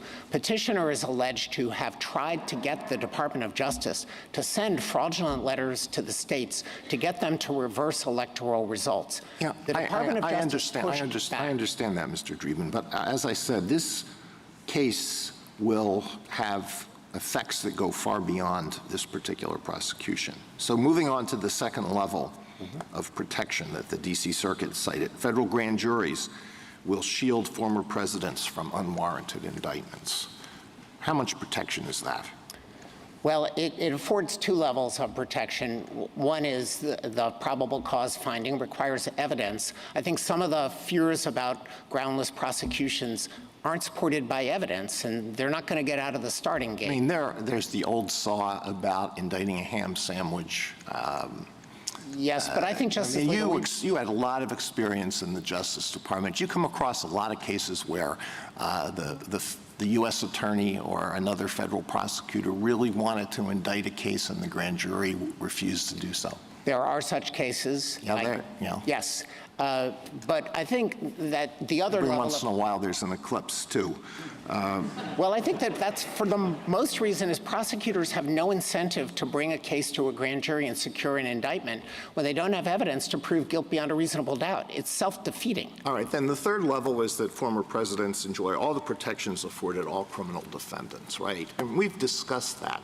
And that may be true at the end of the day, but a lot can happen between the time when an indictment is returned and the time when the former president finally gets a vindication, perhaps on appeal. Isn't that correct? It is correct, Justice Alito, but I think that we should also consider the history of this country. As members of the court have observed, it's baked into the Constitution that any president knows that they are exposed to potential criminal prosecution. My friend says after impeachment and conviction, we don't read the impeachment judgment clause that way, but it's common ground that all former presidents have known that they could be indicted and convicted. And Watergate cemented that understanding. The Watergate smoking gun tape involved President Nixon and H.R. Haldeman talking about and then deciding to use the CIA to give a bogus story to the FBI to shut down a criminal investigation. I mean, Mr. Sauer and others have identified events in the past where presidents have engaged in conduct that might have been charged as a federal crime, and you say, well, no, that's not really true. This is page 42 of your brief. So what about President Franklin D. Roosevelt's decision to intern Japanese Americans during World War II? Couldn't that have been charged under 18 U.S.C. 241, conspiracy against civil rights? Today, yes, given this court's decision in Trump versus United States, in which Trump versus Hawaii, excuse me, where the court said Korematsu is overruled. I mean, President Roosevelt made that decision with the advice of his Attorney General. That's a layer of safeguard. Is that really true? I thought Attorney General Biddle thought that there was really no threat of sabotage, as did J. Edgar Hoover. So I think that there is a lot of historical controversy, but it underscores that occurred during wartime. It implicates potential commander-in-chief concerns about the exigencies of national defense that might provide an as-applied Article II challenge at the time. I'm not suggesting today, but the idea that a decision that was made and ultimately endorsed by this court, perhaps wrongly, in the Korematsu case, would support criminal prosecution under 241, which requires under United States versus Lanier that the right have been made specific so that there is notice to the president. I don't think that would have been satisfied. All right, well, we could go through other historical examples. I won't do that. Let me just touch briefly on a couple of other things. One is the relevance of advice of counsel, and I wasn't clear what your answer is. So if the president gets advice from the Attorney General that something is lawful, is that an absolute defense? Yes, I think that it is under the principle of entrapment by estoppel. This is a due process doctrine that we referred to in our brief, our reply brief in Garland versus Cargill this term at page 19, where we cited authority of this court that if a authorized government representative tells you that what you are about to do is lawful, it would be a root violation of due process to prosecute you for that. Won't that give presidents an incentive to be sure to pick an attorney general who will reliably tell the president that it is lawful to do whatever the president wants to do if there's any possibly conceivable argument in favor of it? So I think the constitutional structure protects against that risk. The president nominates the attorney general, and the Senate provides advice and consent. And these are the sort of structural checks that have operated for 200 years to prevent the kind of abuses that my friend fears going forward as a result of this once-in-history prosecution. On the question of whether a president has the authority to pardon himself, which came up earlier in the argument, what's the answer to that question? I don't believe the Department of Justice has taken a position. The only authority that I'm aware of is a member of the Office of Legal Counsel wrote on a memorandum that there is no self-pardon authority. As far as I know, the department has not addressed it further, and of course this court had not addressed it either. Well, when you addressed that question before us, are you speaking in your capacity solely as a member of the special counsel's team, or are you speaking on behalf of the Justice Department, which has special institutional responsibilities? I am speaking on behalf of the Justice Department, representing the United States. Now, don't you think we need to know the answer to, at least to the Justice Department's position on that issue in order to decide this case? Because if a president has the authority to pardon himself before leaving office, and the D.C. Circuit is right that there is no immunity from prosecution, won't the the predictable result be that presidents on the last couple of days of office are going to pardon themselves from anything that they might have been conceivably charged with committing? I really doubt that, Justice Alito. I mean, it sort of presupposes a regime that we have never had except for President Nixon and, as alleged in the indictment here, presidents who are conscious of having engaged in wrongdoing and seeking to shield themselves. I think the political consequences of a president who asserted a right of self-pardon that has never been recognized, that seems to contradict a bedrock principle of our law that no person shall be the judge in their own case.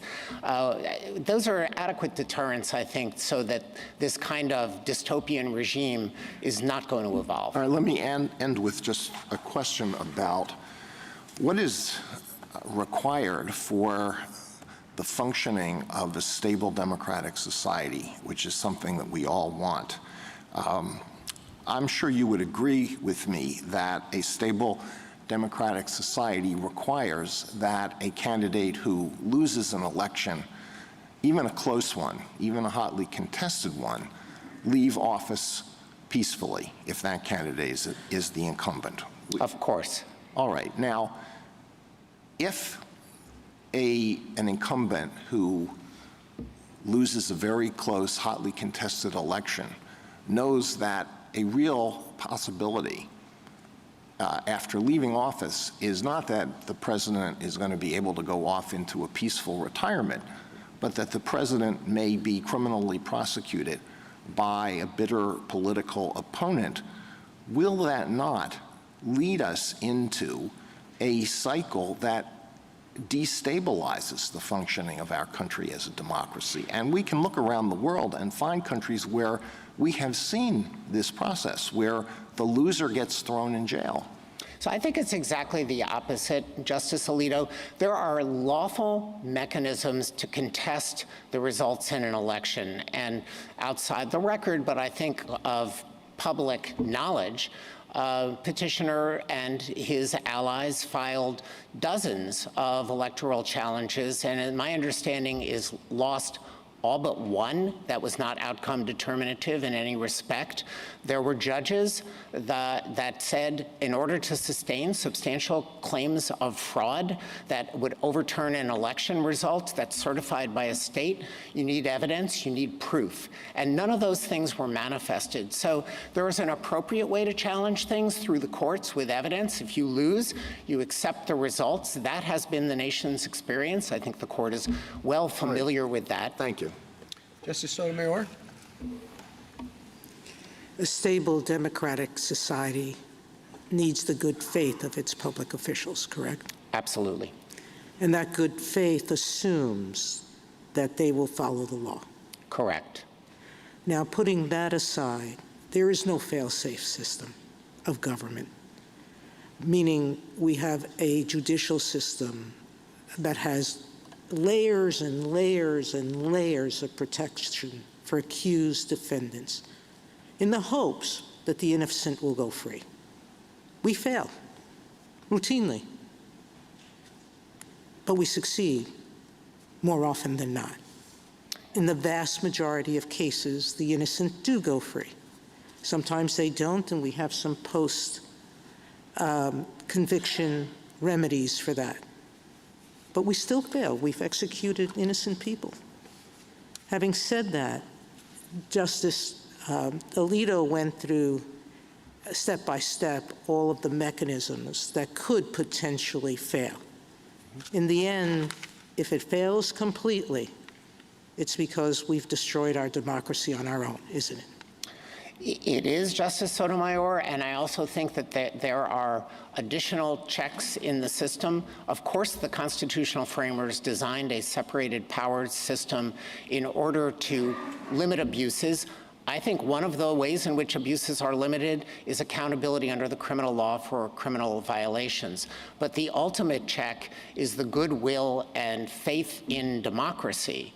And crimes that are alleged in this case that are the antithesis of democracy, that subvert it, undermine that. An encouragement to believe words that have been somewhat put into suspicion here, that no man is above the law either in his official or private acts.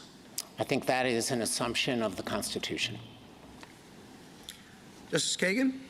Mr. Dreeben, I want to go through your framework and make sure I understand it. So first, on the small category of things that you say have absolute protection, Yes. that they are core executive functions. Yes. What are those small categories? Pardon power. Pardon, veto. Veto, foreign recognition, appointments. Congress cannot say you can't appoint a federal judge who hasn't received, a certain diploma, or hasn't achieved a certain age. There are a few other powers. Is Commander-in-Chief? Commander-in-Chief is on the list, but I want to add to my answer on that Congress has substantial authority in the national security realm. Congress declares war, it raises armies, it has power over the purse. That's more So of that may be viewed as not really in that core set of functions, which nobody has any power but the president over. Yes, I think that there may be some aspects, like directing troops on the field, in which the president's power is completely unreviewable. Okay. Now, in the next category, where we've left the core set behind, Yes. but we're still in the world of official actions, and that's where you say there are various statutory construction rules that might come into play. Correct. But you have characterized those as something different from just saying, oh, look, the statute doesn't say the president, therefore it doesn't apply to the president. That's right. So I wanted to give you an opportunity to say, how that would look, how that analysis would look in a given case. And in the course of responding to that, I'm sort of thinking of something like the OLC opinion, which says bribery. The president can be tried and convicted of bribery, even in the part of the bribery statutes that do not say the president. Why is that true? That is true because there is no serious constitutional question that the president needs to engage in bribery in order to carry out his constitutional functions. And the Office of Legal Counsel pointed out that bribery is enumerated in the impeachment clause. So it falls outside of anything that could be viewed as inherent in the need of Article II to function. Do you think the premise of that OLC opinion was that the bribery was simply not official? No. Or is the premise that the bribery was official and still the president could be prosecuted for it? I think that bribery is the kind of hybrid that illustrates the abuse of public office for private gain that we think is paradigmatic of the kinds of things that should be not held to be immune. In a bribery case, the public official cannot extract the bribe without the official power to offer as the quid or the pro, I guess the quo, actually. So it really is a crime that can only be committed by public officials who misuse their power. And it was one of the things that was most mistrusted.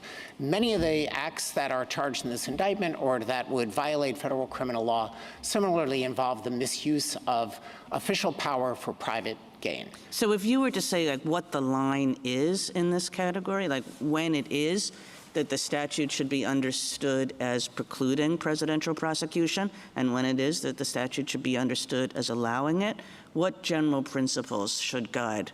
So the general principles, I think, kind of emerge from looking at what the Office of Legal Counsel has done. So, for example, with respect to a federal statute that prohibited appointments to courts of people with certain degrees of consanguinity, the Office of Legal Counsel said this infringes on a very important appointment power of the president, the power to appoint federal judges. It cannot be presumed that Congress intended to do that because it would raise a very serious constitutional question. The president is out. Then there are categories of statutes where the president is in, like, for example, the grassroots lobbying statute. The Office of Legal Counsel wrote an opinion about that, and it said, for the president or other public officials to go out into the world and to promote their programs, that can't be what Congress intended to prohibit. What it did intend to prohibit is using federal funds to gin up an artificial grassroots campaign that gave the appearance of emerging from the people, but it was really top down. And the Office of Legal Counsel said the president and officials who carry out the president's mandates are subject to that statute. So that's a more nuanced one. And the third example that I will give you is the statute that would permit prosecution for contempt of Congress.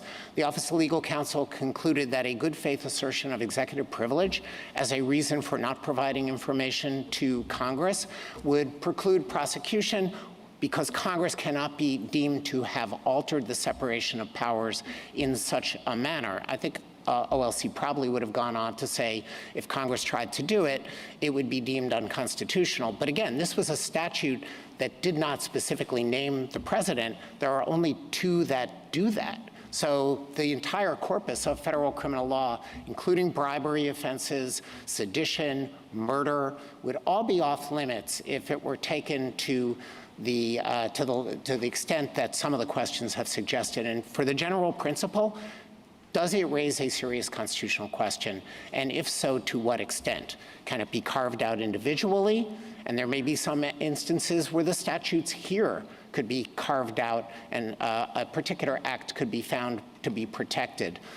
Or does the statute across the board in such a wide range of applications, somewhat analogous to overbreadth analysis, infringe on the president's power so that we're going to say that the president is just out? Now, that set of issues, they seem important and may occasionally be difficult. They also seem not really before us in the way Justice Jackson suggested earlier. What do you do you think they are before us? We should just clear it up. Here it is. We have a case.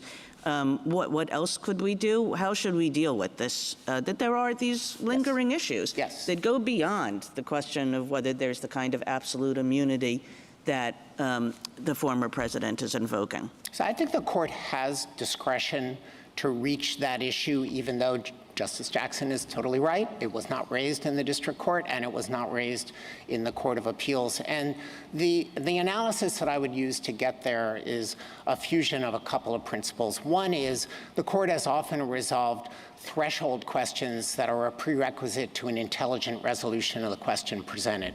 So in a case like United States versus Grubbs, for example, the court reached out to decide whether anticipatory warrants are valid under the Fourth Amendment before turning to the question whether the triggering condition for an anticipatory warrant had to be in the warrant. So that's one principle. And then a precedent that bears some analogy to this is Vermont Natural Resources Agency versus United States ex rel Stevens. It was a qui tam case, and the first question was whether a state agency was a person within the meaning of the False Claims Act, and the second question was whether if the state agency was, 11th Amendment immunity kicked in, and the court wrote an analysis of why it could reach both questions. The reaching the person question didn't expand the court's jurisdiction, and it made sense as a matter of constitutional avoidance to do that.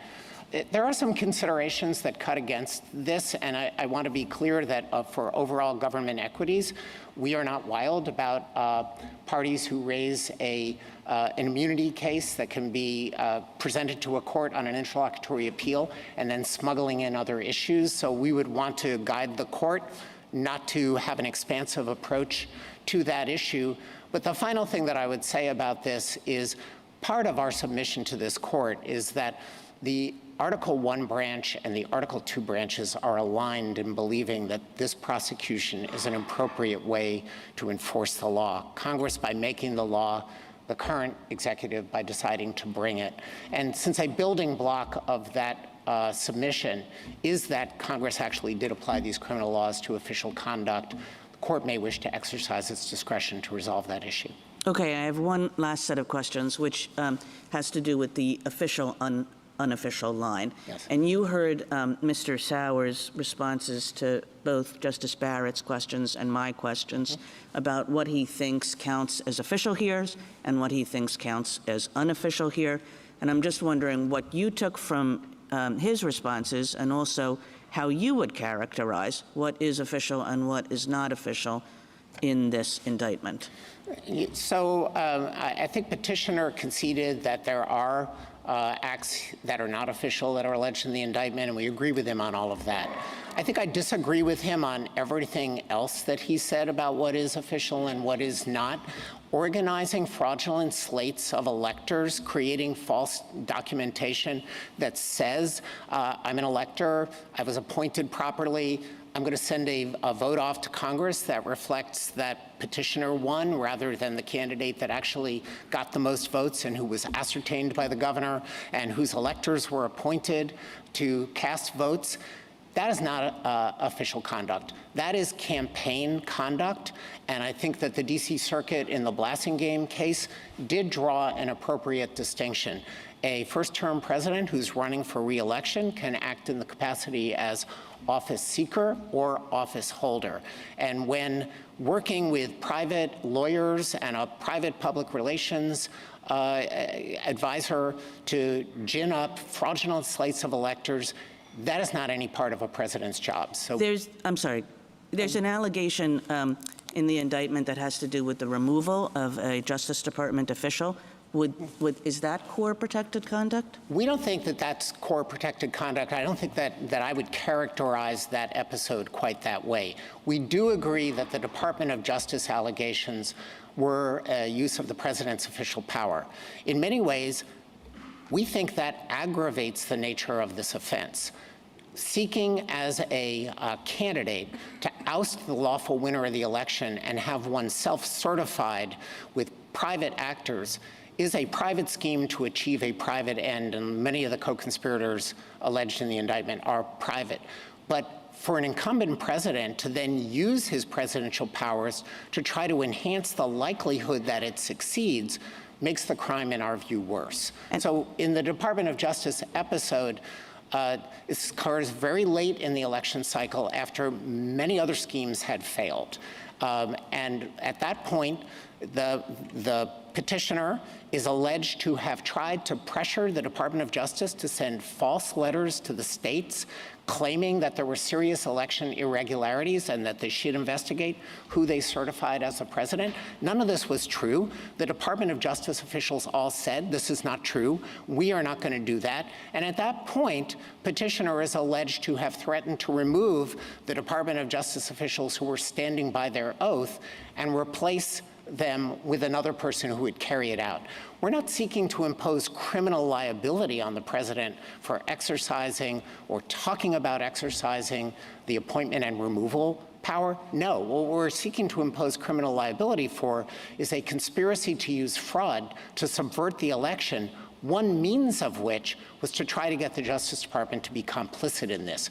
The case would have been no different if petitioner were successful and he had actually exercised the appointment and removal power and it had gone through and those fraudulent letters were sent. It would have made the scheme more dangerous, but it would not have changed the crime. And how do we think about things like conversations with the vice president? In other words, things that if you say it that way, it's clear that they would fall under executive privilege, but how does that relate to the question that we're asking here? So this is one of the most difficult questions for the Department of Justice, and I want to explain why that is. If we are operating under a Fitzgerald versus Nixon lens and looking at this the way that we look at things when there is a private lawsuit filed against the president, we take a very broad view of what the outer perimeter of official presidential action is in order to be as protective of the president against private lawsuits that, as this court explained in Nixon versus Fitzgerald, can be very deleterious to the president's conduct of business. So if we were putting this under a Fitzgerald lens, we would then have to answer to the question, was he acting in the capacity as office seeker, or was he acting in the capacity as office holder? And if you run through the indictment, you can find support for those two characterizations. And the Department of Justice has not yet had to come to grips with how we would analyze that set of interactions. Thank you. Justice Gorsuch?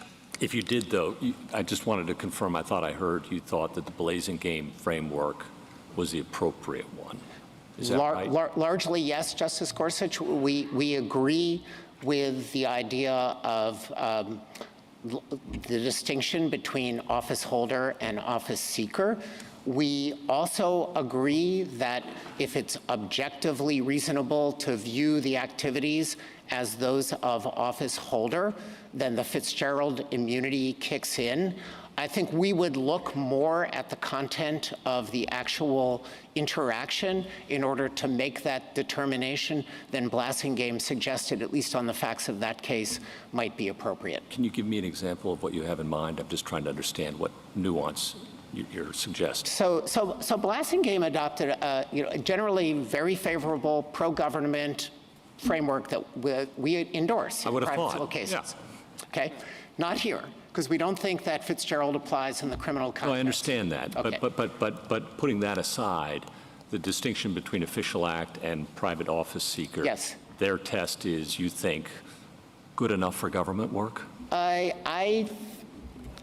On this one, the department hasn't taken a next step since the Blassingame decision, but let me offer a few thoughts that Justice Gorsuch I think might clarify it.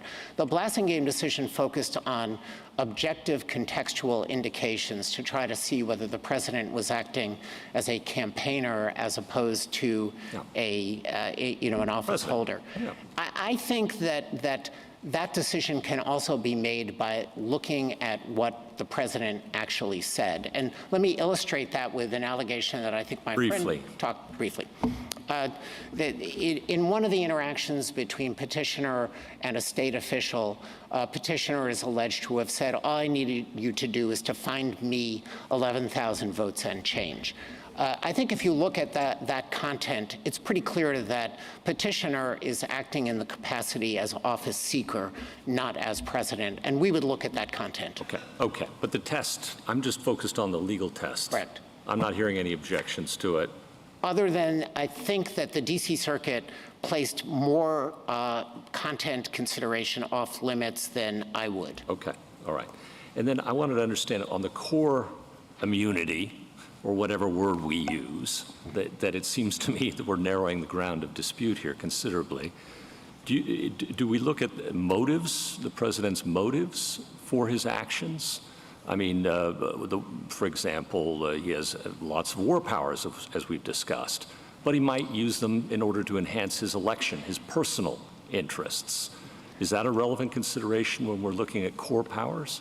So I am thinking of this more as looking at the objective of the activity as opposed to the kind of subjective motive in the sense that Your Honor is talking about. I think that there is a lot of concern about saying an electoral motive to be reelected as such. Every first-term president, everything he does can be seen through the prism, by critics at least, of his personal interest in reelection. Yes. And so you wouldn't want that. I think you would say personal motivations off limits with respect to the core powers. Probably, well, with respect to the core powers, we think those are just things that can't be regulated at all, like the pardon power and veto. Right, regardless of motive. Correct. Regardless of motive. That is right. Okay. That is right. All right, so then we're in the non-core powers where we're fighting over. What role do motives play there? I mean, one could remove an appointee that, well, first of all, maybe ask this first, is removing an appointee, a presidential appointee, a core power or a non-core power in your world? So here I might need to differentiate between the principal officers that this court in cases like Myers and Seala Law has regarded as having a constitutional status of being removable at will from inferior officers where Congress does have some regulatory latitude to impose restrictions on removal. Sure. And a Let's restriction, put that aside. Yeah, I understand that. Putting that aside, yes, appointing a principal officer is a core power. I am not prepared to say that there is no potential criminal regulation to say you can't do it for corrupt purposes, to enrich yourself, for example. Well, bribery, all right, Yes. but that's what I was wondering. Do motives come into the core power analysis or not? And now I'm hearing, I thought I heard no, and now I'm hearing maybe. I think maybe might be a little bit more appropriate because it's not involved in this case. The department has not had to take a position on exactly how these core powers would be resolved under an as-applied constitutional analysis. None is involved in this case. And I guess I'm wondering, and I'm not concerned about this case so much as future ones too, but these non-core powers and maybe core powers where a president is acting with, at least in part, a personal interest in getting reelected. Everything he does, he wants to get reelected. And if you're allowing in motive to color that, I'm wondering how much is left of either the core or non-core powers. So I would be fine with carving that out and deeming that to be something that's intrinsic in our electoral system. We're not talking about applying criminal law to somebody who makes an announcement that this program will be good for the United States, and somebody could come along and say, well, you really did it to get reelected. Leaving aside whether any of that violates a criminal law, I know that the next question is assume that it does. I'm doubtful that it in fact does, because I don't think criminal laws generally operate on motives as opposed to objectives and purposes. But well, all right, intentions. I mean, you can reframe a motive as an intention, and an intention as a motive, as you well know, every day of the week. Yes. So let's put that aside, too. I understand. Well, putting that aside, that really, to me, falls in a very different category, and it is also possible. So there's some motives or intents that are cognizable and others that aren't. I mean, it's awkward, right, when we look back at, like, the injunction, back to Marbury in the early cases. You can't enjoin a president. Yeah. Also meant you couldn't hold him in contempt, right? A sitting president. For sure. Justice Gorsuch, right? Can I try one more time? Well, let me just spin this out just a second, right? And it didn't matter what the president's motives were. We're not going to look behind it. Right. And same thing in Nixon. We said, gosh, Nixon versus Fitzgerald, that's something courts shouldn't get engaged in because presidents have all manner of motives. And again, I'm not concerned about this case, but I am concerned about future uses of the criminal law to target political opponents based on accusations about their motives, whether it's re-election or who knows what corrupt means in 1512, right? We don't know what that means. Maybe we'll find out sometime soon. But the dangerousness of accusing your political opponent of having bad motives, and if that's enough to overcome your core powers or any other limits, reactions, thoughts? Yeah, so I think that you're raising a very difficult question. That's the idea, right? I mean, that is the idea. Testing the limits of both sides' arguments. And I'm going to say something that I don't normally say, which is that's really not involved in this case. We don't have bad political motive in that sense. I understand that. I appreciate that, but you also appreciate that we're writing a rule for the ages. Yes, and I think I would start by looking at the statutes and then seeing what restrictions they do place on the president's conduct. And for example, the statute that prohibits fraud to defeat the lawful functions of the United States. The statute defines what the purpose is that the defendant has to have in mind. It has to be to defeat something that the United States is doing, and it has to be by deception. I don't think that that gets us into the realm of motive hunting in the area where we are as concerned, I think, as the court would be about doing something that would undermine the presidency and the executive branch. And 1512c2, we may have different views on the clarity and the scope of that statute. I think if the court does interpret corruptly as involving a consciousness of wrongdoing and elevates that to consciousness of illegality, then we're in a different realm. Wanting to get reelected is not an illegal motive, and you don't have to worry about prosecuting presidents for that. Yeah. Okay. Thank you, Mr. Dreeben. Justice Kavanaugh? As you've indicated, this case has huge implications for the presidency, for the future of the presidency, for the future of the country, in my view. You've referred to the department a few times as having supported the position. Who in the department? Is it the president, the attorney general?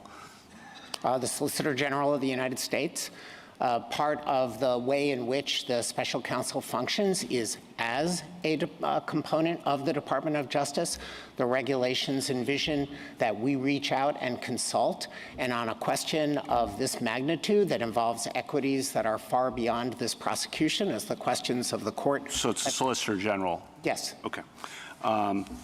Second, like Justice Gorsuch, I'm not focused on the here and now of this case. I'm very concerned about the future. And I think one of the court's biggest mistakes was Morrison versus Olson. I think that was a terrible decision for the presidency and for the country, and not because there were bad people who were independent counsels, but President Reagan's administration, President Bush's administration, President Clinton's administration were really hampered, Yes. in their view, all three, by the independent counsel structure. And what I'm worried about here is that was kind of, let's relax Article 2 a bit for the needs of the moment. And I'm worried about the similar kind of situation applying here. That was a prosecutor investigating a president in each of those circumstances, and someone picked from the opposite party, the current president, usually was how it worked. And Justice Scalia wrote that the fairness of a process must be adjudged on the basis of what it permits to happen, not what it produced in a particular case. You've emphasized many times regularity, the Department of Justice.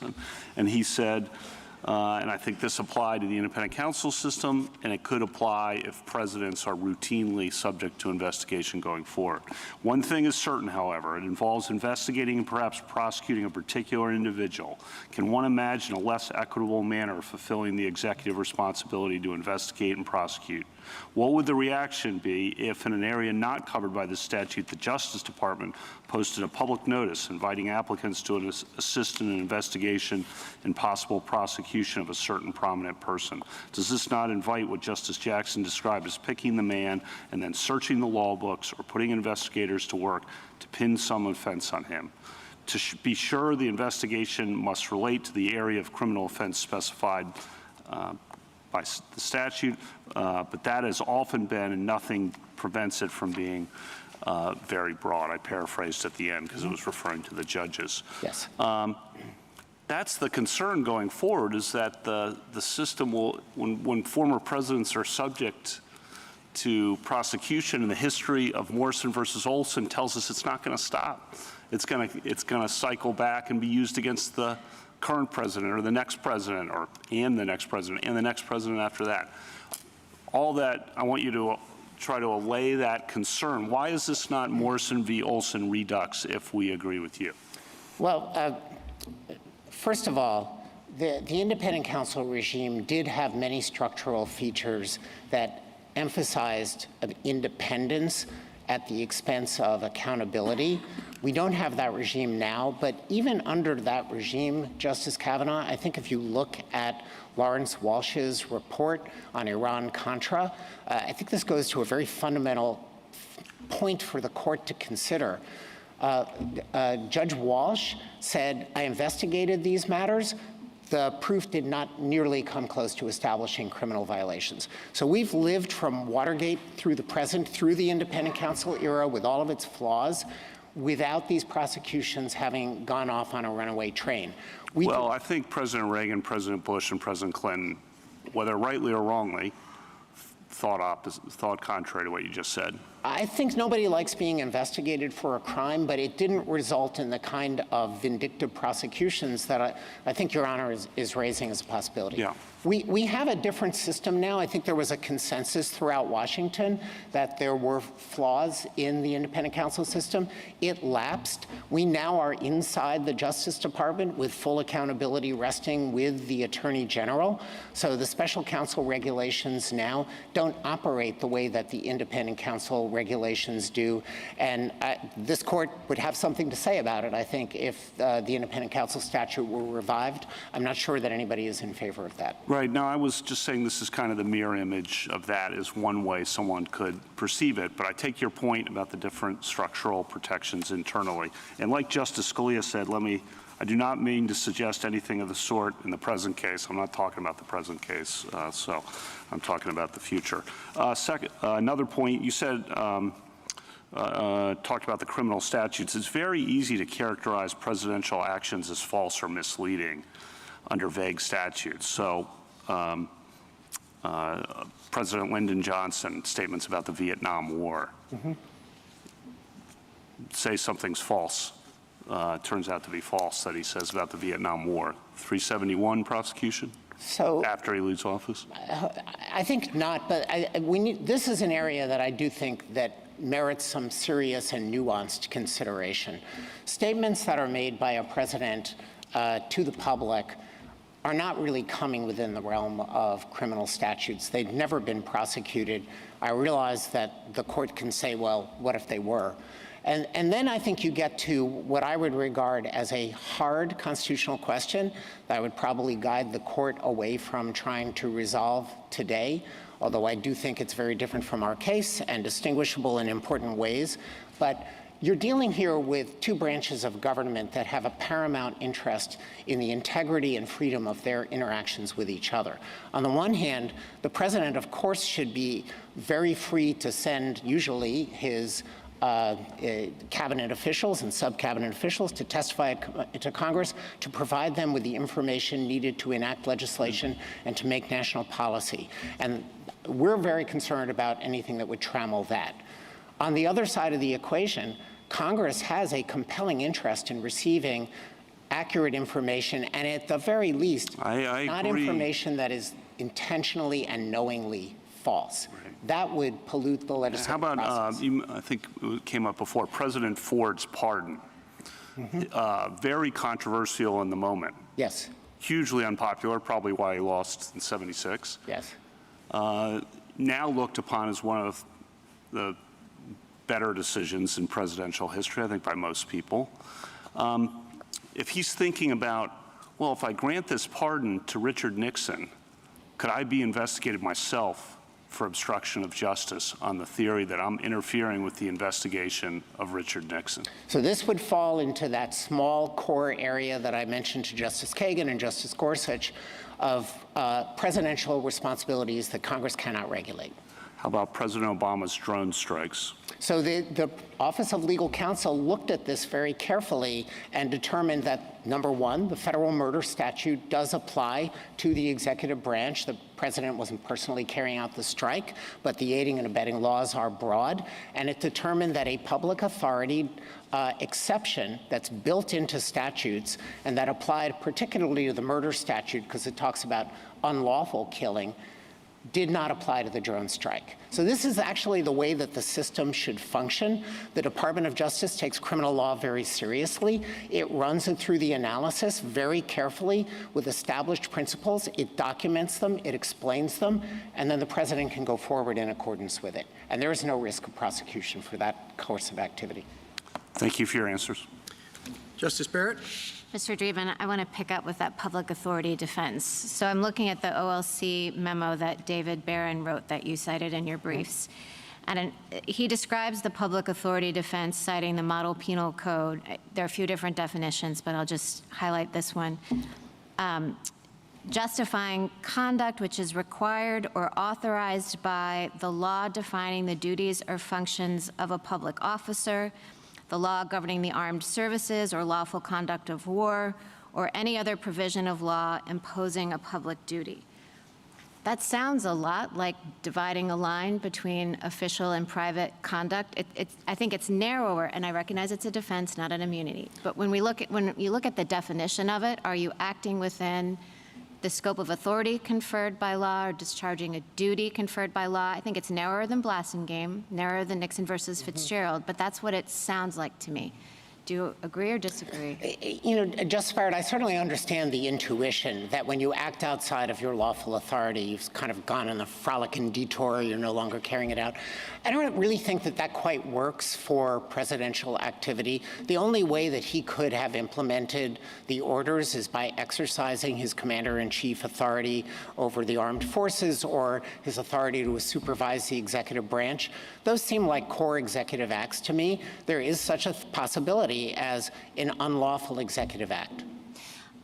I'm not sure that I understand your answer. I mean, I was thinking, it seemed to me that in your briefs and today, when you referred to the public authority defense, you said that's one of the built-in protections and why immunity is not necessary. Because in some of these instances, when the president takes such actions that, you know, the court's been asking you, might this result in criminal prosecution? You say, well, he could raise this public authority defense. And so I'm saying, isn't this public authority defense, if raised, doesn't it sound like a defense that says, well, I was authorized by law to discharge this function.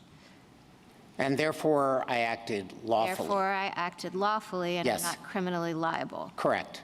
Does that involve a look into motives? Kind of gets to what Justice Gorsuch was asking you. Could you say I was acting within the scope of my authority by granting a pardon, removing a cabinet officer, but then the public authority defense might not apply because you had a bad motive in doing so? No, I don't think so, Justice Barrett. I think that it operates based on objective facts disclosed to counsel. Counsel then provides the advice, in this case, the Department of Justice, and it's an objectively valid defense. It's a complete defense to prosecution. So what would be so bad? I mean, one thing that strikes me as different, well, one thing that's obviously different between the public authority defense and immunity is an interlocutory appeal and having it resolved at the outset.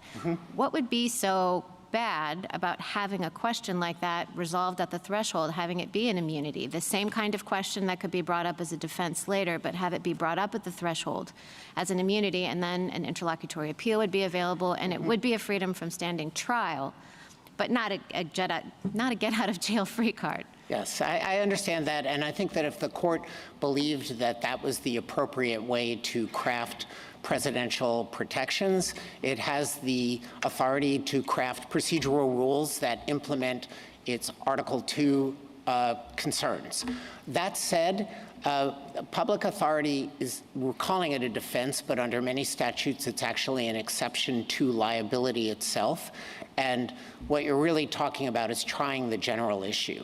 And generally, in criminal cases, even cases that involve First Amendment issues like threat statutes, the jury is the determinant of the facts. And I have a little bit of difficulty with the idea of trying the whole public authority issue separately to the judge and having that go up on interlocutory appeal with review of facts before you could ever get it forward into a criminal case. That said, if I would prefer a regime in which the court altered some of the procedural rules surrounding the president than a total, absolute blanket immunity that takes away the possibility of criminal prosecution, even if it was a core violation of the statute in the teeth of Attorney General advice and has no overriding public purpose. You think it has to be a jury question? And I mean, let's see, I wasn't necessarily proposing actually treating it as a defense that was done at the outset and then subject to interlocutory appeal. I was proposing, what about an immunity doctrine that drew from the public authority defense that the Department of Justice thinks would otherwise apply? So just go with me on that for a minute. Why would it be so bad for it not to be a jury question? I mean, it seems to me that some of these Article 2 concerns would be exacerbated by having it go to a jury rather than a judge. So I think some of them are judge questions that could be resolved on the face of the indictment. If the Department of Justice ever returned an indictment that said the issuance of this pardon or this series of pardons constituted obstruction of justice, I have a little difficulty hypothesizing it, but a motion could be made on the face of the indictment that says Article 2 precludes Congress from regulating these activities. The indictment needs to be dismissed. And if the court wished to attach to that kind of a rule interlocutory appeal, then that would be a lesser safeguard than the one that my friend is proposing here. Other kinds of defenses, though, really do intersect with the general issue. And for those, I have a much greater time seeing how the court could implement that. And would there be costs in going to trial? Yes. There is no perfect system here. We are trying to design a system that preserves the effective functioning of the presidency and the accountability of a former president under the rule of law. And the perfect system that calibrates all of those values probably has not been devised. I think that the system that we have works pretty well. Maybe it needs a few ancillary rules. It is different from the radical proposal of my friend. I agree. Let me ask you about state prosecutions, because if the president has some kind of immunity that's implicit in Article 2, then that immunity would protect him from state prosecutions as well. a lot of the protections that you're talking about are internal protections that the federal government has, protections in the Department of Justice, which obviously are not applicable at the many state and local jurisdictions across the country. What do you have to say to that? So that raises a Supremacy Clause issue, and the court would run a Supremacy Clause analysis that would probably start with basic principles like McCulloch versus Maryland. The states do not have the authority to burden federal functions, and would then kind of move through in Nagel, where the court said that a state murder prosecution of a federal official guarding a Supreme Court justice and who fired a shot was not permissible. If the court thought that you needed a more categorical rule for the states, I think the Supremacy Clause certainly leaves it within the court's prerogative to determine that the president, unlike all other officials, deserves more of a robust federal defense than what I have just described. But it would still be a defense in the states. It wouldn't be, I mean, well, that's my point. Like, you know, it's one thing to say, well, the president, they're not going to be these prosecutions that are politically motivated, the things that Justice Kavanaugh was referring to that might be the danger of this system, one thing that we have to worry about. That might not carry the day, but, you know, that's a concern. It's totally different when you take it outside of the Department of Justice and its structures, and then you throw it out elsewhere. The idea across the states, the idea of an immunity, I think, has a lot more purchase if you're talking about something that protects the former president from standing trial and the state and local level. So I don't know that you would have to design a system in which the president would have to stand trial at the state and local level. It's certainly within the court's authority as a matter of Supremacy Clause law to find an immunity. But we have been talking here about, at some length, on the distinction between official acts and private acts. Yeah. That will have to be determined by some sort of a process. Any immunity defense that the court announces can still be met by a state assertion that we're prosecuting private conduct. You're going to have some process. I think having some legal process is not a reason to cast aside a nuanced system that actually looks at what protections are necessary as opposed to what would provide the absolute maximum insulation for former presidents, even if we acknowledge that it's highly prophylactic. Totally agree, and I wasn't actually contrasting the absolute immunity rule. I was saying that if there was some sort of official private, there are consequences towards about making immunity. Okay, and since you bring up the private acts, this is my last question. So I had asked Mr. Sauer about on page 46 and 47 of your brief. Yes. You say, even if the court were inclined to recognize some immunity for a former president's official acts, it should remand for trial because the indictment alleges substantial private conduct. Yes. And you said that the private conduct would be sufficient. Yes. The special counsel has expressed some concern for speed and wanting to move forward. So, you know, the normal process, what Mr. Sauer asked, would be for us to remand if we decided that there were some official acts immunity, and to let that be sorted out below. It is another option for the special counsel to just proceed based on the private conduct and drop the official conduct? Well, two things on that, Justice Barrett. First of all, there's really an integrated conspiracy here that had different components as alleged in the indictment. Working with private lawyers to achieve the goals of the fraud, and as I said before, the petitioner reaching for his official powers to try to make the conspiracies more likely to succeed. We would like to present that as an integrated picture to the jury so that it sees the sequence and the gravity of the conduct and why each step occurred.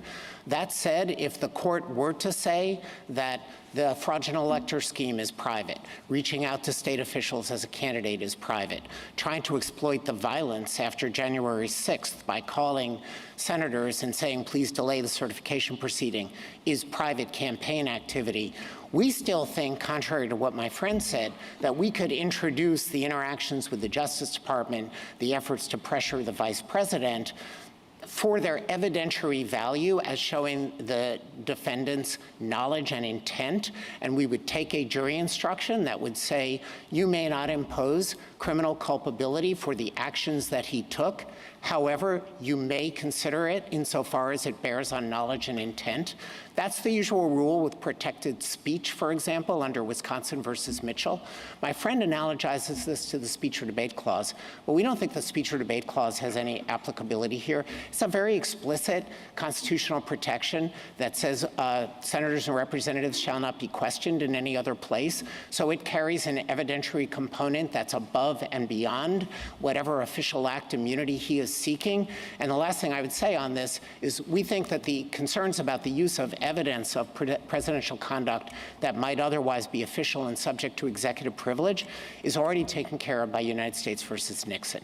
That balances the president's interest in confidentiality against the need of the judicial system for all available facts to get to the truth.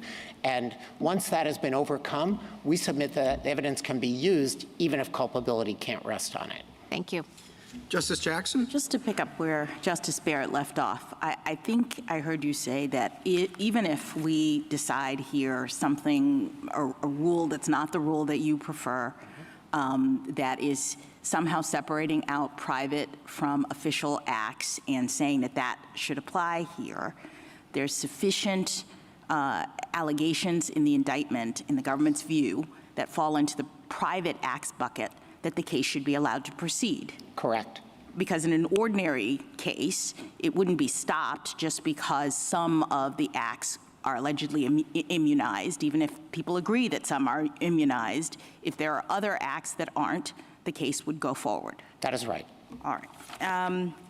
Going back to the clear statement argument, I'm struggling with that argument because my understanding was that when a charged criminal statute is read narrowly in the presidential context to not apply to the president, a constitutional question is being avoided. So that you're doing that to avoid having to deal with the constitutional question. So what is the constitutional question that is being avoided in those kinds of situations? A serious one. This is just an application of this court's ordinary construction of criminal statutes, that if there is an available interpretation that would avoid a serious constitutional question, the court's preference is to right, and the nature, I guess I'm going at, my understanding is that what is being avoided in that situation is the question of whether a former president or, can be held criminally liable for doing the alleged act that is being asserted in that statute consistent with the Constitution. So we look at the statute, it's got some elements in it, and we are saying, well, geez, if this statute and those elements apply to the president's conduct in this situation, we'd have to answer the question, can the president be held liable consistent with the Constitution for that behavior? Is that right? So the first step in that analysis, I just want to... Yes, yes, please. But the first step is there ambiguity? And these statutes apply to any person. They apply to whoever. There's no ambiguity in those phrases. This court in Nardone versus United States concluded that similar words, any person, apply to government officials. All right, well, let's just assume that I guess I'm just trying to get at, we're avoiding a constitutional question if we do that in the ordinary case.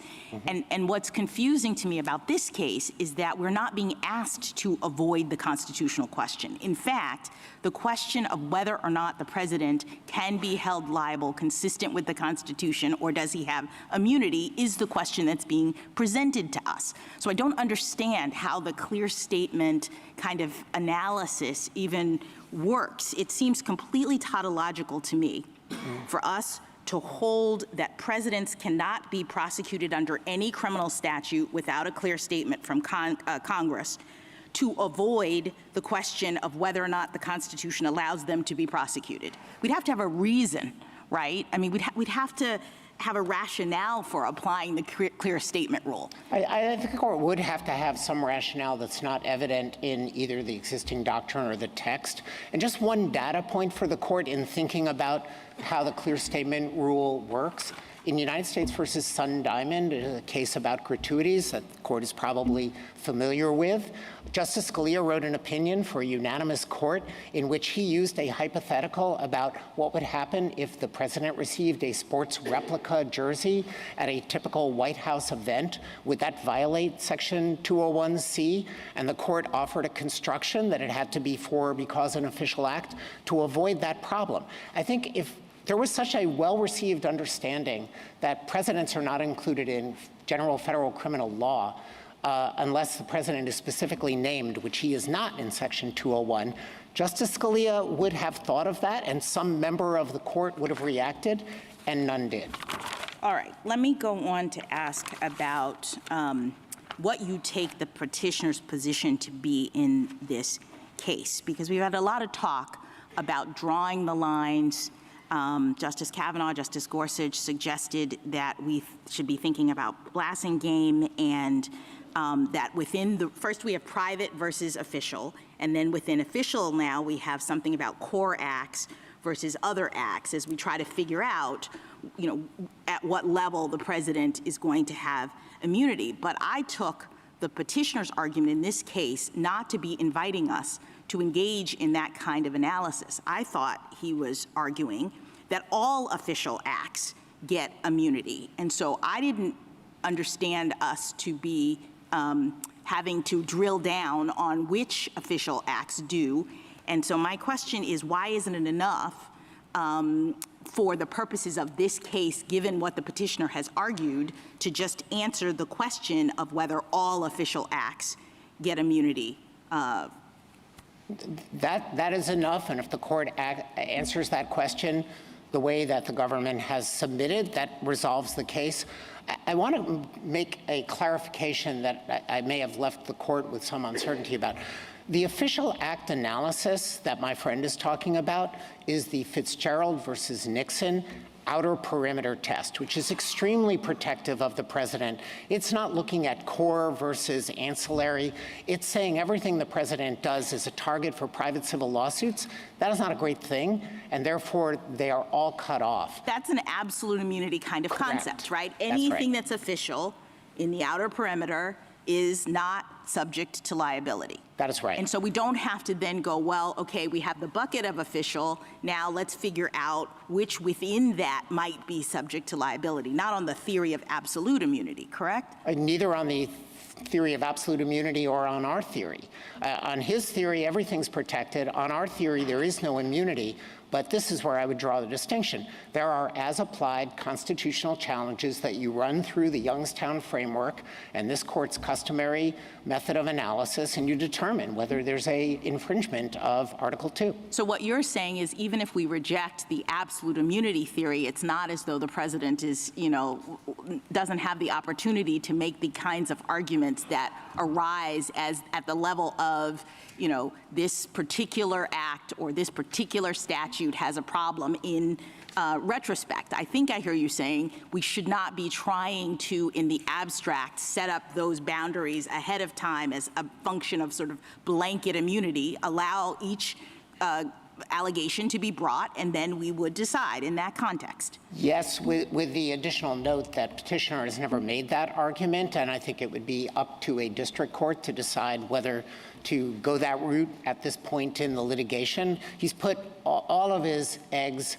in the absolute immunity basket. All right, and if we invite, if we see the question presented as broader than that, and we do say let's engage in the core official versus not core and try to figure out the line, is this the right vehicle to hammer out that test? I mean, I'd understood that the most, if not all, but most of the allegations here, there's really no plausible argument that they would fall into core versus not, such that they are immune.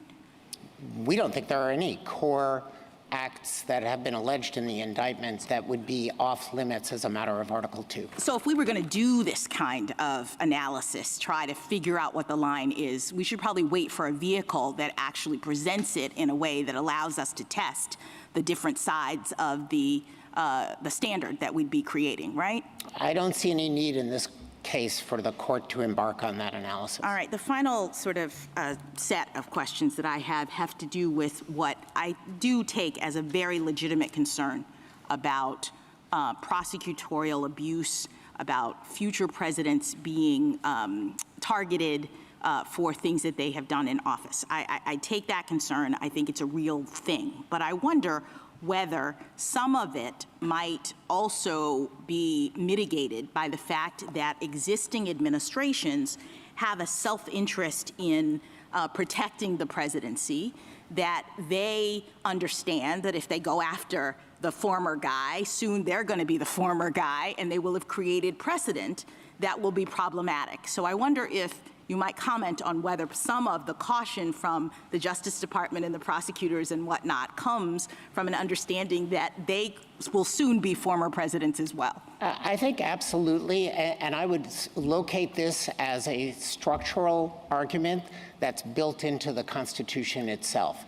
The executive branch, I think as this court knows, has executive branch interests that it at times asserts in opposition to Congress so that the proper functioning of the president is protected. And I believe that that value would be operative and is operative in anything as momentous as charging a former president with a crime. And I would also say, I think, and ask you to comment on, presidents are concerned about being investigated and prosecuted, and it chills to some extent their, ability to do what they want in office. And that's a concern on one side, but can you comment on the concern about having a president unbounded while in office, a president who knows that he does not have to ultimately follow the law because there is really nothing more than, say, political accountability in terms of impeachment? I mean, we have amicus briefs here from Professor Liederman, for example, who says, a president would not be prohibited by statute from perjuring himself under oath about official matters, from corruptly altering, destroying, or concealing documents to prevent them from being used in an official proceeding, from suborning others to commit perjury, from bribing witnesses or public officials. And he goes on and on and on about the things that a president in office with the knowledge that they have no criminal accountability would do. I see that as a concern that is at least equal to the president being so worried about criminal prosecution that he, is a little bit limited in his ability to function. So can you talk about those competing concerns? So, Justice Jackson, I think it would be a sea change to announce a sweeping rule of immunity that no president has had or has needed. I think we have also had a perfectly functioning system that has seen occasional episodes of presidential misconduct. The Nixon era is the paradigmatic one. The indictment in this case alleges another. For the most part, I believe that the legal regime and the constitutional regime that we have works, and to alter it poses more risks. Thank you. Thank you. Thank you, counsel. Rebuttal, Mr. Sauer? I have nothing further, Your Honor. Thank you, counsel. Counsel, the case is submitted. The Honorable Court is now adjourned until Thursday, the 9th of May at 10 o'clock.